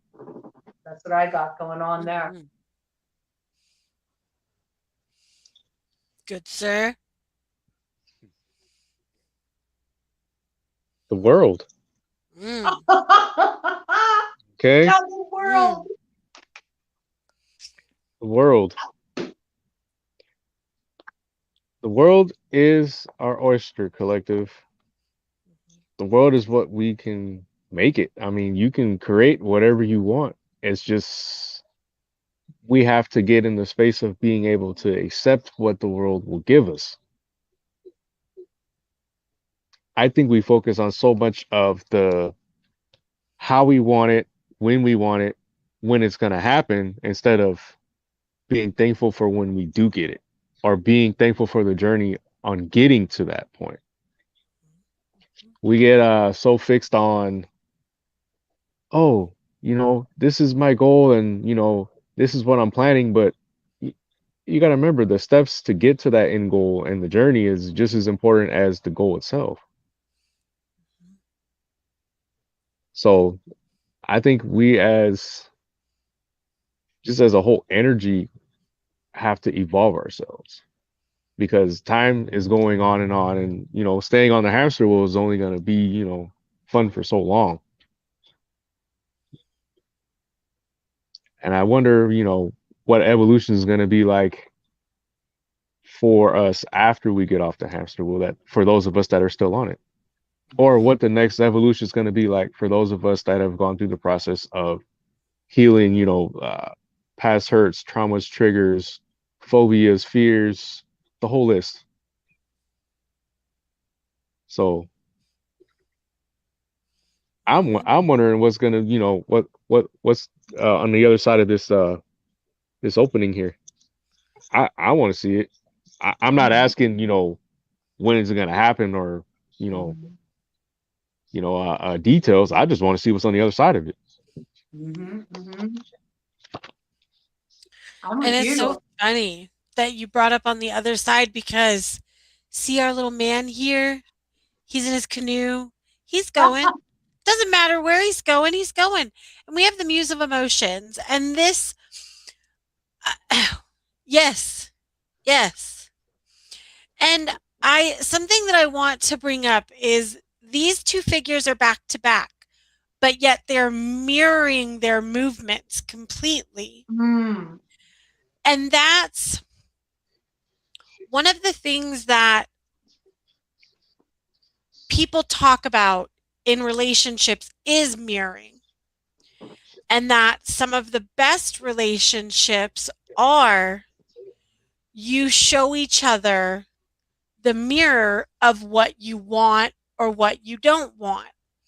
Since we're not in martyrdom anymore, and we're going to cut ourselves off down from that tree, and we're going to be willing and accepting in this, I would say that this will be a mirror into the type of relationship, mirroring the healthy things that we want to see within the relationship. Not mirroring the toxicities, not mirroring the bad, because we've been there, we've done that. We don't have to do it anymore. But it also means that we have to, again, we have to go with the flow. That keeps coming through time and time again. Each one of us has said it, but in a different way. It's going with the flow.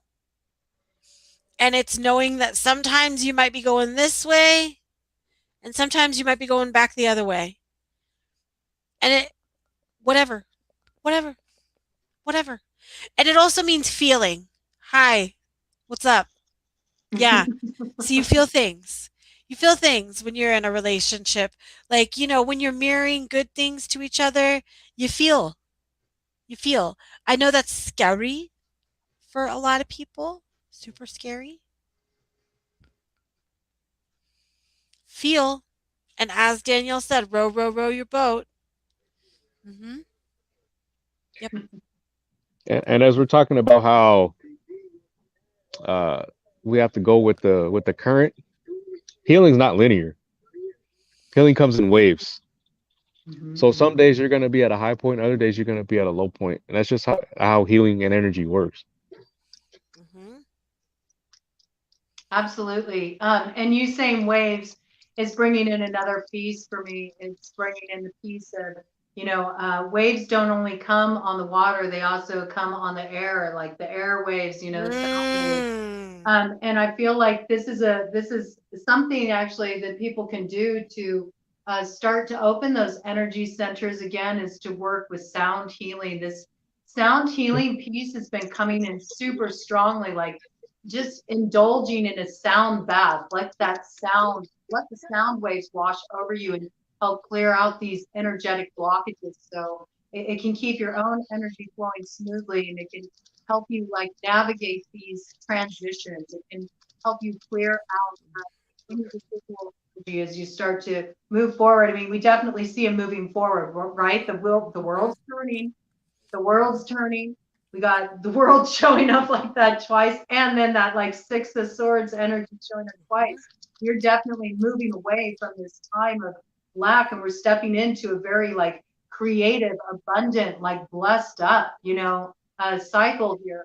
And so there's this piece of being able to really, like Danielle was saying, the most important takeaway is kind of like we have to learn how to receive. So if our energy is all like clogged up, with all this stuff that we still are holding on to, if it's still like in our energy signature, something like working with something subtle like sound healing can be very clearing. It can help open up those chakra centers. And so I'm not affiliated with them in any way, but they're absolutely fucking fantastic. And so I tell everybody about them. Healing Vibrations. They are all about sound baths. They're here on YouTube. They have some 9-hour sound baths, and they do them with different themes. They do them in harmony with the lunar cycles. They are phenomenal. Check them out. Bring some sound healing in, and notice what it starts to like shift inside of you. Just a little tie-in piece, a little tie-in piece of some self-care, to help support the healing process. So let's look at what are the new turn of events? What are new developments that are going to kind of like change the trajectory as we move forward? What are those things that we can't see, the things that are going to, come in and shift things into the new direction in the near future? Okay. Knight of Pentacles. So we know that moving forward, we're going to take our time. We're going to be aware of the foundation. We're going to be aware that the foundation is important. What you build on is only as strong as the foundation, right? And we know that with the Knight of Pentacles has a solid offer, of what he wants to bring forward into the world. But it's not just that. It's also a matter of he has something to plant, something that will grow, something that's going to grow into a very prosperous future for him, a very stable, secure, fulfilled future for himself. But the thing with the Knight of Pentacles is the Knight of Pentacles is slow moving. So I feel this is coming in kind of two different ways. The first thing is don't get so impatient when it seems like things are taking time to develop. You might be like, where are you, Spirit? Like, what's going on? Like, I've done my letting go work. I've done my healing work. I let my deaths pass. I didn't fight them. I didn't resist them. And I feel like I'm just sitting here waiting in the delivery room for the new life to be born. Like, where are you? That temperance that came in earlier. Temperance is also a lot about patience, and it's about divine timing. It's waiting for that moment of synchronicity when it's the right time for things to line up. And we've had that Four of Swords message. So it's also about trusting, trusting in the timing of things. Just focus on your foundation, and trust the manifestation is going to come. There's also the piece here, though, of some of you will be getting approached by someone and they want to make you a genuine offer. They are serious about investing in building a relationship with you. They are serious about building, building with you, growing with you. The thing is, though, is that this is like a slow burner. It's not going to be like things that you've been involved in the past that maybe really swept you up in a swell of emotion, but was really more endorphins rushing, this love, this strong, like kind of spiritual love, it's quieter. It doesn't need to be flashy. It's more unassuming. And it's able to have that temperance, that balance, that patience to do things the right way, lay the foundation. So I see, like, for a lot of the collective that is single, that is open to that, that's wanting to come into union with somebody, there's very much this energy that's going to be coming in of somebody approaching you, but they're gonna take their time with you. I'm picking up more of a kind of a courting energy, really getting to know somebody and building things over time. And for others of you that aren't looking for a relationship, or maybe you're already in a happy relationship and you're focused more on what you're growing, what you're building, I see that you're going to be really taking steps to actually lay the foundation of a dream you have, something that you want to bring into being, something that's it's a vision, it's close to your heart. There's a material aspect to it though. It's something you're really grounding in reality. For some of you, this is work that's very dear to your heart, work that you want to see grow. You have something you want to bring out there into the world to share with the world. And I don't know why, but I'm getting creative, you know, creative just because there's been that magician energy in play. We got the Empress on the board, this very creative kind of energy out there. So I feel like for a lot of you, this is some creative project, and maybe taking the steps to like put yourself out there and really plant that seed of your dream and see how it will grow, like those sunflower seeds, what they're going to bloom into it. This promises success. It promises success on the other side, that world, that world to the two power, alignment, coming into alignment. For sure, there's something that's going to be planted that leads to some success in the future, but give it time to develop. And what do we learn? Like, to receive, you can't be pushing things along, right? You got to trust as they come in. So it's about not pushing that river, but like just going for the ride with it and trusting the pace as this develops. That's what I got there.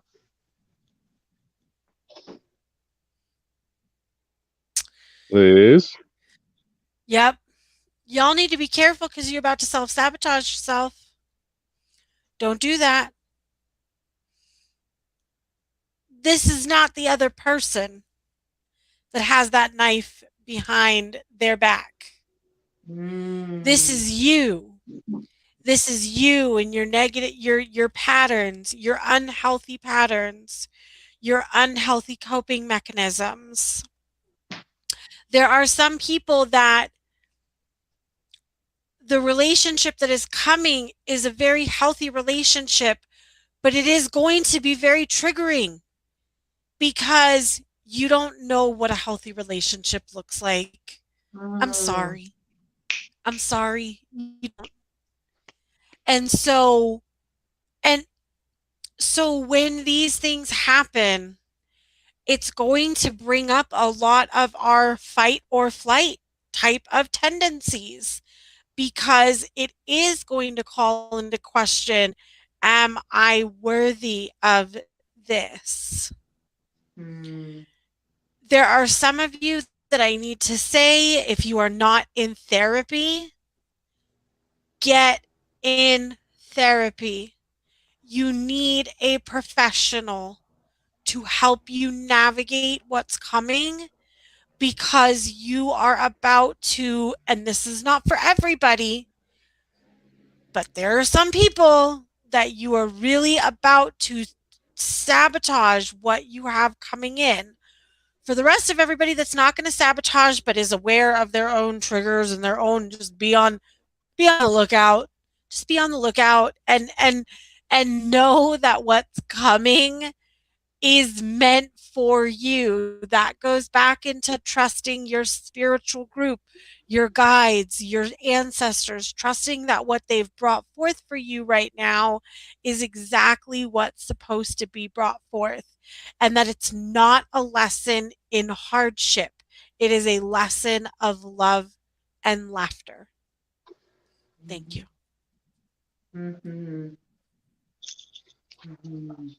Page of Wands in reverse.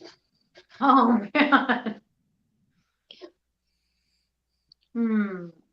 We as a collective need to stay grounded. Okay. I think that we are getting too far ahead of ourselves and thinking of putting out these images of, oh, I'm this type of person, or you see how he's all flashy, and there's no need for that. There's no need for that. Look at the boots are all got flares on it, and there's no need for that. You don't. Yeah, you don't. There's no need for that. Just stay grounded and be yourself. There's no need for all the flash. I mean, you look at this card and the everything on this says flash, right? Show off, right? And you look at the background and it's just plain desert. But that's what you kind of need. You need something kind of plain and kind of how do I want to say it? Down to earth. Like, like if you could just reach your hand out and touch the ground, that feeling you get from that when you touch the dirt, that's how we should feel as a collective. We shouldn't be so creepy. We shouldn't be so in the thought patterns of having this particular situation be this way, or this is gonna go this way because this is how I manifested it. Oh, just be here in the now and touch the ground and feel the earth and be in that energy. Yeah, absolutely. And I mean, down to earth, like that Knight of Pentacles, that is a significator card there. It's a court card. So I do have to say, this message may be speaking particularly strongly to, Taurus, Virgo, Capricorn, any strong placement in the chart, Sun, Moon, Rising, Venus, North Node, and also throwing Mercury and Mars in there for good measure, just because of everything that's going on in the astrological climate right now. We've also had, the Taurus North Node action going on. So it is something we're looking at right now, looking at the ways that we can be stubborn. It also made me think, Anthony, about kind of like how you opened up this discussion. You were talking about like the party scene and, people kind of bobbing along on the surface in that way, like mingling with people in that way, hooking up with people in that way, kind of like this like superficial, going for the flash, right? Like going for the flash, and that instant hook, that instant charge, the endorphin rush, the whole hooking up kind of vibe. And it's like with that page of wands in reverse, it's also like made me think of that piece like that Lizzie brought in about like some of you are about to sabotage this. Like you see somebody come along, and they're like, they're not bringing you flash, they're bringing they're bringing you substance, they're bringing you something real. What's the earth about? When we say down to earth, you think about earth. Earth is something you can see, feel, touch, you can see, feel, touch earth, any of the other elements are somewhat elusive. Like you play with fire, you might get fucking burned, right? Water can just slip through your hands, and air, you can't even grasp that shit, right? So, it's like this energy of like, here comes something, it's fucking real. It's showing up. It's solid. It's there. It's making you an offer. And because it's not flashy, because it doesn't give you that hook. It doesn't give you that addictive hook. You don't get that initial endorphin rush with it. You might be quick to like turn it down, right? You might be quick to like turn it away when you don't understand, like, no, this is where the opportunity for growth is, This is where the healing is in somebody who can be solid. Somebody who has the strength to really go on that journey of growth with you, and understanding that growth doesn't happen overnight. It takes time. It takes time. I like the way that all kind of like pieced together. All right. Let's look at the hopes and fears of the collective, should we? And how this can affect the outcome. This is what's important to look at. What are the hopes and fears of the collective in relation to love, relationships?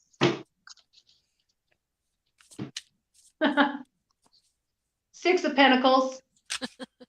Six of Pentacles. Give and take, being afraid of being in another dynamic where they're doing all the giving and they're not doing any receiving, right? It comes back to that piece like that Danielle highlighted before, that a lot of this reflects back to our ability to receive. Well, with this Knight of Pentacles energy coming in, it's like, no, it wants to give. It wants to give, and it's a matter of, can you receive what it wants to give? It wants to give you something for real, and the way we can sometimes block ourselves from receiving out of fear, you know? Sometimes it's scary to receive. Why is it scary to receive? Because in order to be able to really receive, what do you got to do? You got to let go of control. Can you receive if you're in control? If you're like, guarding yourself up, or you're pushing somebody away? No. Any kind of controlling posturing, like you have no ability to receive. In order to receive, you got to completely let go, right? You got to have open hands, not clenched fists, So it's like really about, are you ready to receive? I think this is like a good meditation to hold with you, as you move through this cycle, collective. It's just like we all should hold peace for this, like whatever that thing is that we're wanting to call into our lives. Like, are we ready to receive it? And are we showing up in our lives in a way that really allows us to receive it? Or are we blocking it because we're trying to control, because we want to make sure we know exactly how everything is going to turn out in the end? And will it fit into my framework of how I think the final product should look and how the relationship should develop? And, are we going to have this rigidity? Because where there's rigidity, there's no ability to receive either, right? You have to be more open than that. You have to be more open. So I feel like this is the hopes and the fears. That the hope is like, I want to have a connection where there's mutual giving and receiving, where we're meeting each other, we're feeding into each other, and we're in a place of fullness within ourselves that allows us to do that. But there's ways that we can block it if we don't know how to let go of control and can just simply receive, That's what I got there. Go ahead, bro. I got the 10 of Swords in reverse. Now,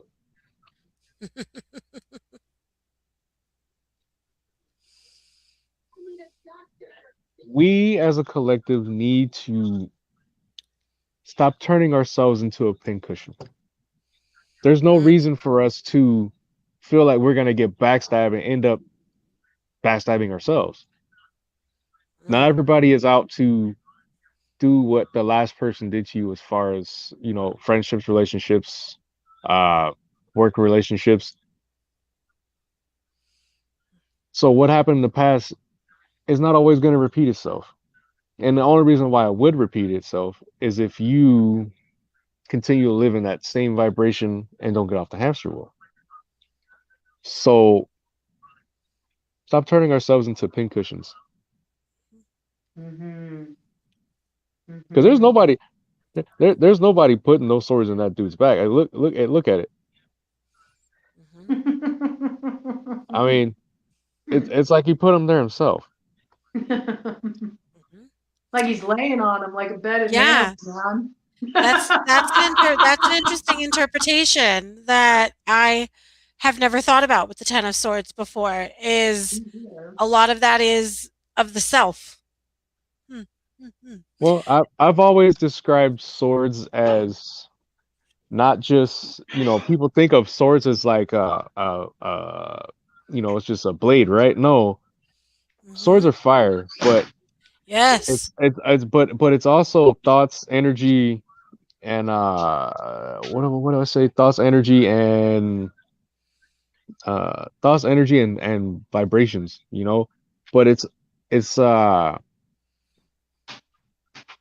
but it's always like self-inflicted, though. It's not somebody doing it to you, it's you doing it to yourself. It's of the mind. It's the mental energy.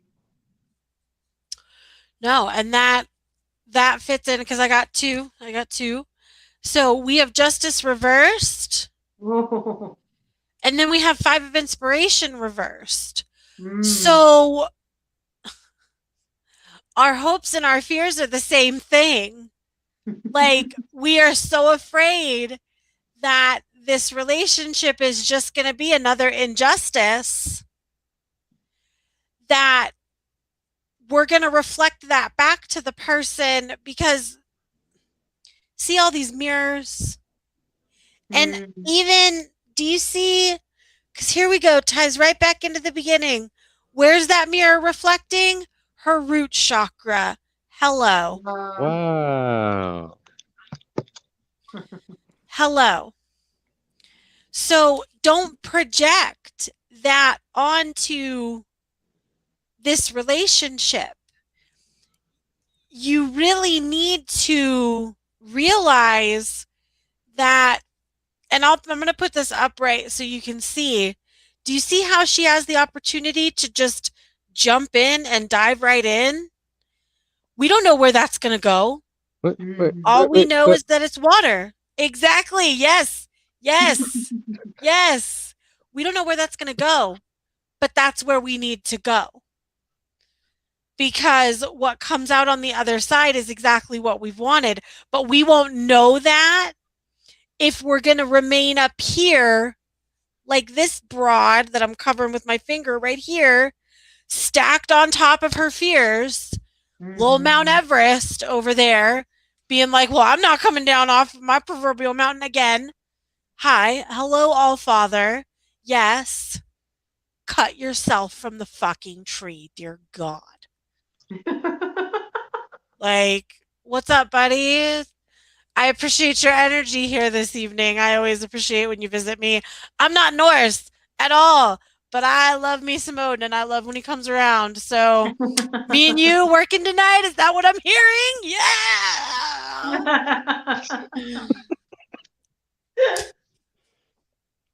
So there you go.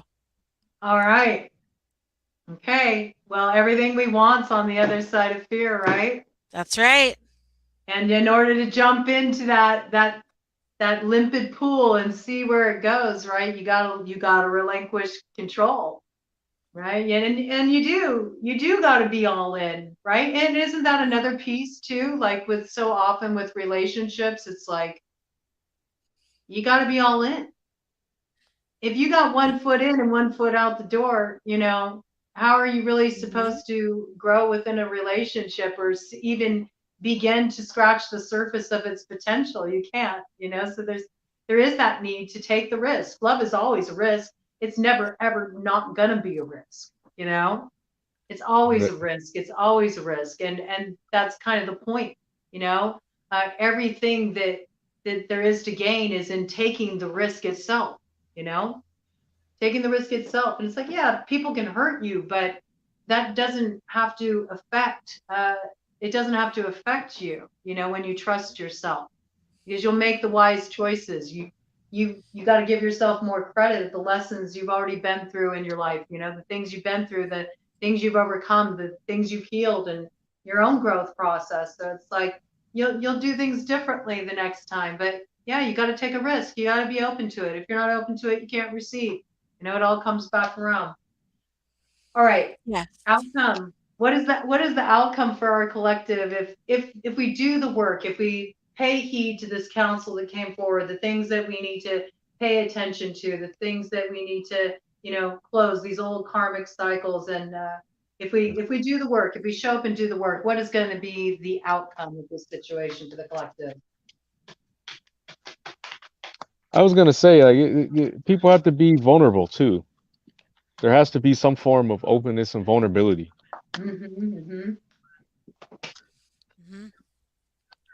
And to kind of, that taking that risk.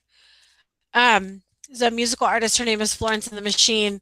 She has this song called "Falling," and the chorus is, "When I'm falling, I'm at peace. It's only when I hit the ground it causes all this grief."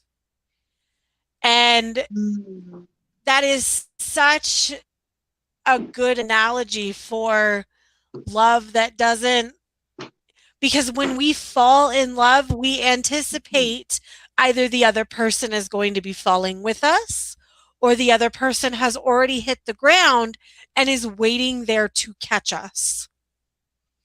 And when that doesn't happen, when we realize, one, there's no one at the bottom of the ground to catch us, or two, we jumped and the other person didn't, so now we're in a free fall, that's very painful. It is. It's extremely painful, but yes, when you are falling in love, it's this exhilaration and this, and then it's like, oh, fuck.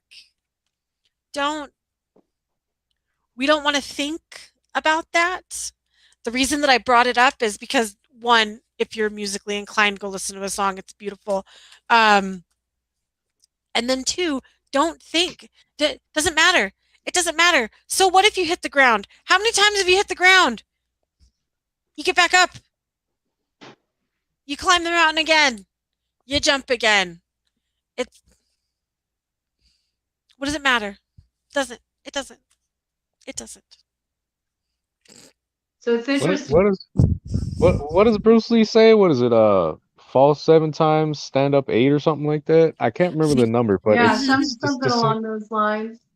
Bruce was full of gems, man. Hell yeah, he was. Flow like water, Bruce said. Flow Hmm. like water. It's true. Water can take on any form, Water can take on any form, and it's mutable, and it knows how to again, move with that current. It doesn't resist. It takes the form of whatever it's poured into, of whatever is shaping it. It doesn't try to force it. It allows. It flows. It's really interesting because we were talking about that flow and that give and take with the Six of Pentacles, right? And what I got in the outcome is so perfect, is the Eight of Pentacles. So we see, what is there? There's growth. We go from the 6, we go to the 8. And this particular Eight of Pentacles is a very creative card. So I'm really seeing this as you get to enter into that partnership, this new Yes. way of growing, evolving, and actually being with somebody who is also doing the work, and together you can enter into a new dynamic and relationship where you are creating it together, from a healthy place, because you got that strong foundation in place. So I also just wanted, after I got that card, I wanted to look at the bottom of the deck energy, since it's our closing card, and I got the star here. Okay. Got the star. Look at that water. There's the water Wow. element too. Okay. So I am getting this piece coming in, that another way we can kind of clear out the energy, because I want to bring in like tools, like what are some things that the collective can actually work with to help facilitate this healing process. So we already had like the sound baths. I'm also feeling like spiritual baths could be very helpful right now, like Hmm. spiritual cleansing baths, and they can be really simple. You don't have to make it complicated. You can just do simply like 2 cups Epsom salt, 2 cups baking soda, soak in a tub for 20 minutes, and that's an old Edgar Casey remedy, and it's like it'll have you feeling just all your energy clean and clear. It just like brings you back into the center of you. It clears off any hitchhiker energy, but even get creative with your spiritual baths. Let your spiritual baths be kind of like a watery altar that symbolizes where you're at in your healing journey, and bring in plant allies, put the rose petals, on your bath, or bring in some rosemary, whatever's speaking to you at that moment. Bring in any crystals you want to bring into your bath, and get out of the rules, right? Let's move into that more open, creative mind space where it's not about, well, let me look up a recipe, about how to give myself a spiritual bath. Why don't you experiment with this as kind of a challenge to move into this new kind of template of energy? Just listen, drop into yourself, like, what herbs want to come into my bath? What stones want to come into my bath? Are there certain oils that want to come into my bath? What do I need to do in that bath? Do I need to do breath work for my release? Do I need to do a visualization, and just really let it spring naturally from within yourself, and trust yourself and how it wants to emerge? This piece is like really important. But with this particular with this particular card here for the star, we do see that you're finding that balance. Okay, you're finding that balance, and you're nurturing yourself. You're working with this flow of energy, and it's when you're in this flow, right? When you're nurturing yourself, you're in your own creative flow. What comes in when we're not looking? There comes in that love from above. So just remember, you don't have to do it all yourself either. When the time comes, and that love, that invitation to really enter the temple of love comes, call in. This love isn't going to make you crawl in order to gain entry like you may have experienced before.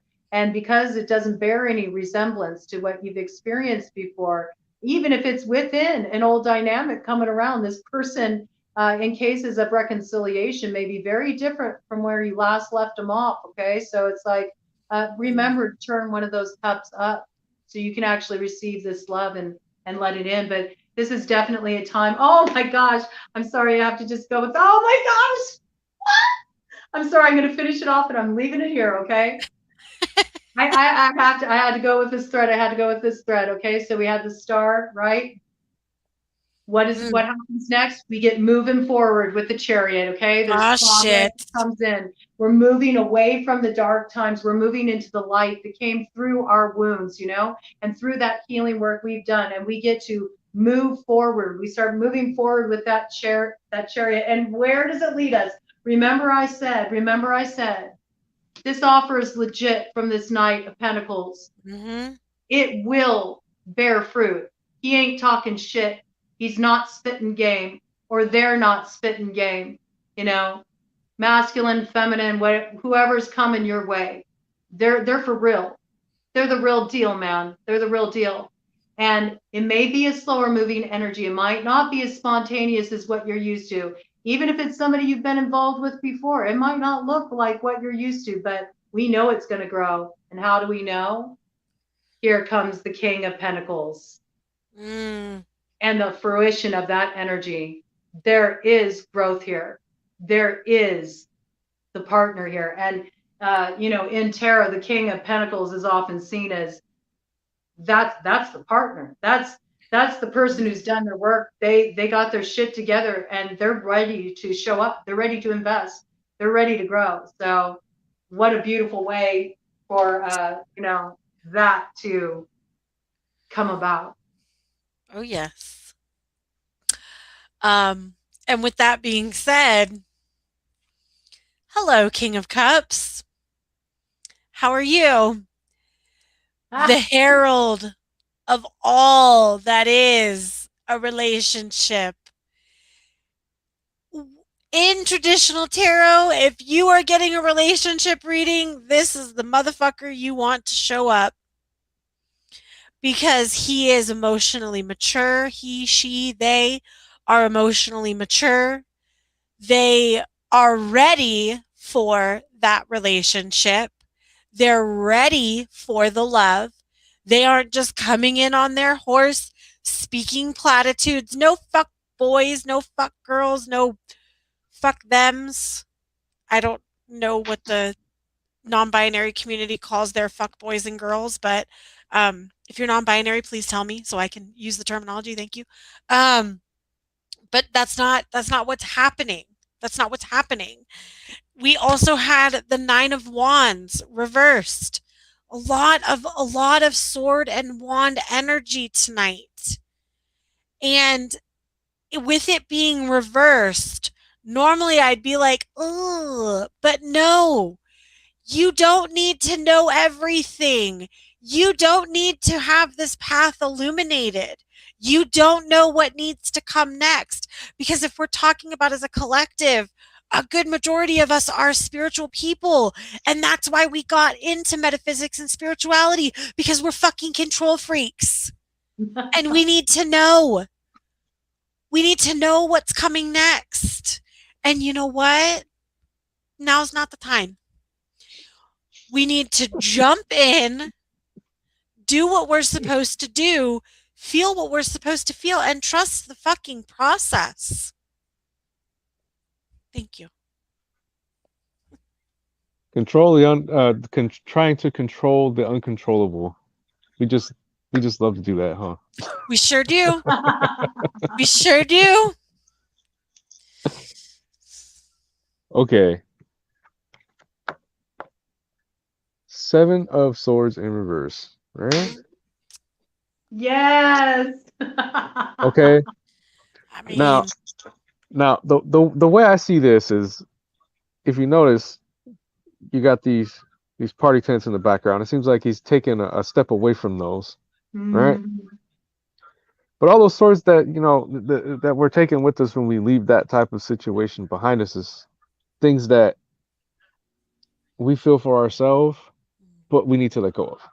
So it goes back to that whole Five of Swords from earlier, right? Now, once we go through that process and continue on down the healing path,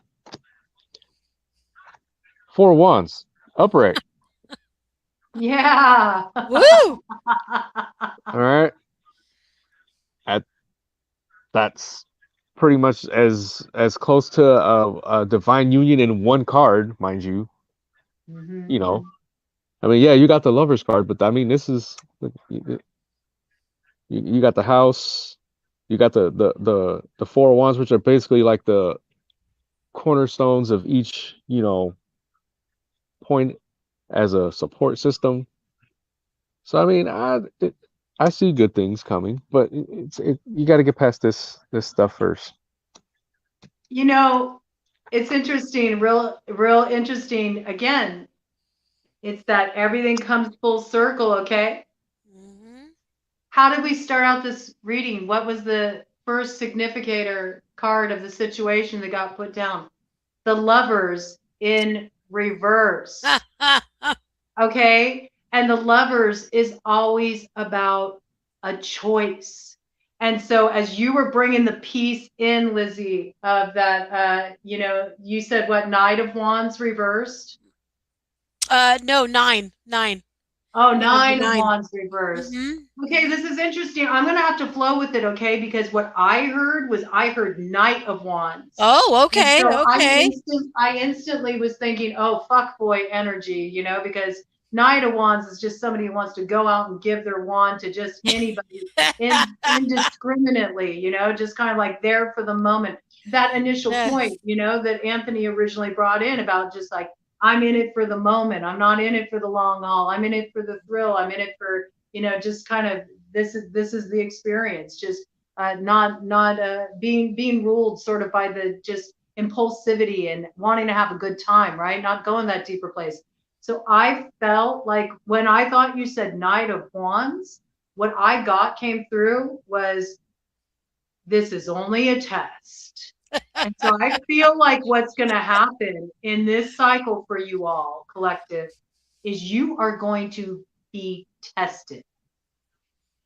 And you are going to have to make the choice. It's your call. It's almost as if Spirit wants you to recognize how much agency you really do have over your life. And the fact that you have the power to chart your course and you choose what kind of experience you want to have in this regard. I feel like there's going to be in the love department, since this was a love reading, okay? I feel like there's going to be this choice presented to you. 2 different people to choose from. One is the legitimate, solid offer. And one is like that Knight of Wands in reverse. And it's going to be up to you, and it all depends on, did you do the work?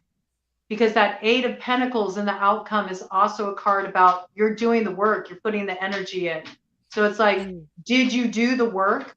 Because if you did the work, you're going to align with the correct choice that brings you into that place of alignment that leads to that 4 of Wands. But if you didn't do the work, the chances of you ending up sabotaging yourself and ending up back in a destructive cycle and more of the same and blowing this opportunity, right? At this juncture, because we always get another opportunity on another day, but to miss this opportunity, to hop into the new timeline, the new way of relating, moving into that partnership could pass you by if you let yourself fall back on those old modes and ways of being. So it's interesting that I heard Knight of Wands, Yes. No, that makes sense. That does. Well, that makes sense. So it's like we're needing to turn this energy around, right? Yes. And yes, it comes down to that choice. Are you going to choose the path with heart? And at the end of the day, collective, only you can choose what the path of heart is for you. And, interesting full circle point. Hell yeah. Any other last pieces either of you want to bring into this story? I think that sums it up very, very nicely. All right. I really enjoyed this. This was fun. I did too. I've never done a reading like this where, normally everybody kind of pulls cards and, interjects, but it was really kind of cool to like Yeah. collectively bring our energies together and notice how, look at those points of connection, like the way the story stayed so congruent, and Yes. flowed, even though we're, three different people from three different parts of the country, pulling cards in our own little rooms. I think that is just kind of neat, kind of neat. Yeah. Um, so yeah, thank you so much, for dropping in, and to those of you who tuned in and brought your voices into the mix, and those of you who will watch the replay, it will remain up. Thank you so much for joining us, and you know where to find me. You can find me here on Broad Coven, but I want you two to also let people know where they can find you if they want to connect with the work you're doing in the world, and what you are bringing forward. Yeah. So you can find me on my personal page, Lizzie Costanzo. You can also find me on Strega Lizzie's Broom Closet. I'm not very active on there right now. As I shared in the very beginning, it's something that I've just kind of am being told to step away from right now. I'm my cup is full, but it is not full enough to pour out into other cups. And I Mm. feel that as a healer, that is something that needs to be recognized and honored, because it is not always. Um, I live in the state of Nevada. In the state of Nevada, you need to be licensed to charge for any spiritual services. With that being said, if you reach out to me, please know that I will not charge you for my services at this point in time. I am not doing spell work for people. I am only doing card readings for people, and or guiding them on how to do certain things, and you will not be charged for said guidance. So please feel free to reach out to me. With that being said, because I am also not charging, that means I get to do it at my leisure. I will always respond to you, but know that it may take me a little while to respond. Whereas before, I might have been a little bit more, like attentive because you were a paying customer. Now it's just like, hey, it's me and you. This is something that I'm offering to do with my own time and my own energy without charging you. Um, I am an initiated practicing neo pagan with an American Wicca. And my high priestess and I are actually going through beginning Wicca right now. We are doing it via Facebook Messenger. It is something that she is not charging for. If you are interested in joining that class, please feel free to do so. We actually have not even started on week 1 yet. Um, sorry, that's an inside joke. Um, it always goes a really long time. Anthony's laughing because he knows. Um, but that is something that we are doing right now. If you are interested in learning the beginnings of American Wicca, please feel free to message me, and I will put you in contact with my beautiful and lovely high priestess. I am in the classes as your priestess. Being that I am in priesthood of our order, I am, I am, I am duty bound to attend these classes. So, hopefully, I will see you. Oh, those are Saturdays at 4 p.m. Pacific Standard Time. So let me know. Thank you. And you, Mr. Anthony? I can be found on my business page, which is Gandalf the Black Alchemy table, and I can be found on Instagram at Gandalf the Black 13. And you mentioned sound healing. I am a sound healing practitioner. Um, I don't have a huge collection of things, but I have some things, to make things happen. So if anybody's interested, they can reach me at those 2 different places. I also do Reiki. I've been a Reiki master 11 years now. Yeah, it's been a while. It has. It's Yeah, been a while.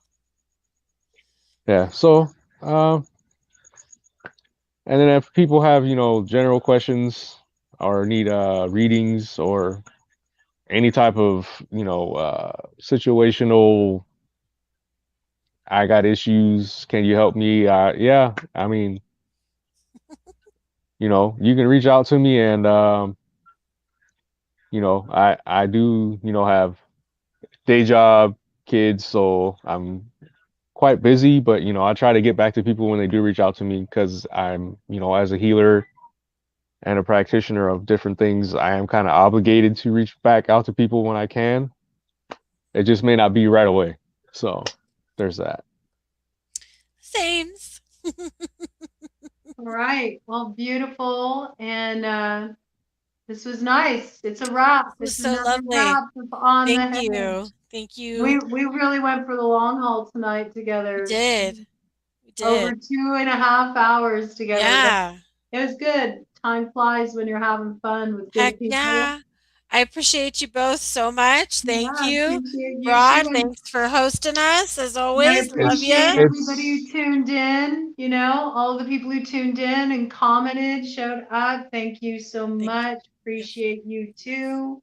It's been really wonderful watching the initial On the Hedge, and now things have grown, and we've had It, people, come around and like build this community with us. So it's really cool. Thank you so much for those of you who show up and join us in these talks and forming community around this kind of sharing. I think that that's really cool, and that's part of what's really coming in around all this in the first place, right? Like starting to relate to each other in a very real way. So thank yes. you for being a part of that, and enjoy well, those I full moon vibes. Yes. I, I enjoyed myself tonight. I actually kind of missed being on a live, especially with you two. So yeah, I'm thankful. I appreciate you guys. Yeah. Hey, you know what, Anthony? Like I said, want you when we come on Broad Coven, I'd love for you to, I'd love for you to drop in. And if there's any other time, like you have some kind of conversation you want to bring in, I've been focusing on some other things for a bit, but I'm bringing back in my late night talk and tarot. So, uh, Mm. Okay. anytime you have something you want to bring forward, you know, hit me up. And Okay. you can come in on a live talk and tarot with me, and we can bring it in. And if Lizzie wants to join in on that too, sometimes she can, whatever, I'm open to it. I'm open to co-creation. And I love the energy of pulling people together and having these kind of discussions as a community. So Yes. thank you so much. And thanks for coming up with I do the too. Love you awesome guys. topic. And thank you for everything you both brought in. And thank you to all of you out there. And Yes. Yes. Yes. And we'll see you next time. go with Mwah. the flow. Go with Love the you flow. both. Yeah. Thank you, Danielle. Thank you. And And thank you thank to you. Danielle for all That the was very gems you brought sweet. in. Yes, you really Danielle did. always shows up, right? She always shows She up. does. You are. Thank you You are so much. always here. And I Yes. appreciate you. Yes, I do Thank too. you. It's very much appreciated. All right, y'all. Survive Mwah. that. Love Survive you. that All crest of right. change. You're going to ride it out. You're going to get through that pipeline to Oh the other yeah. side. And it's all Hell going to yeah. be so beautiful when you surf that Zavuya. You're going to like where you're going. All right. Love you both. Bye. All right. Bye. Have a good night, ladies.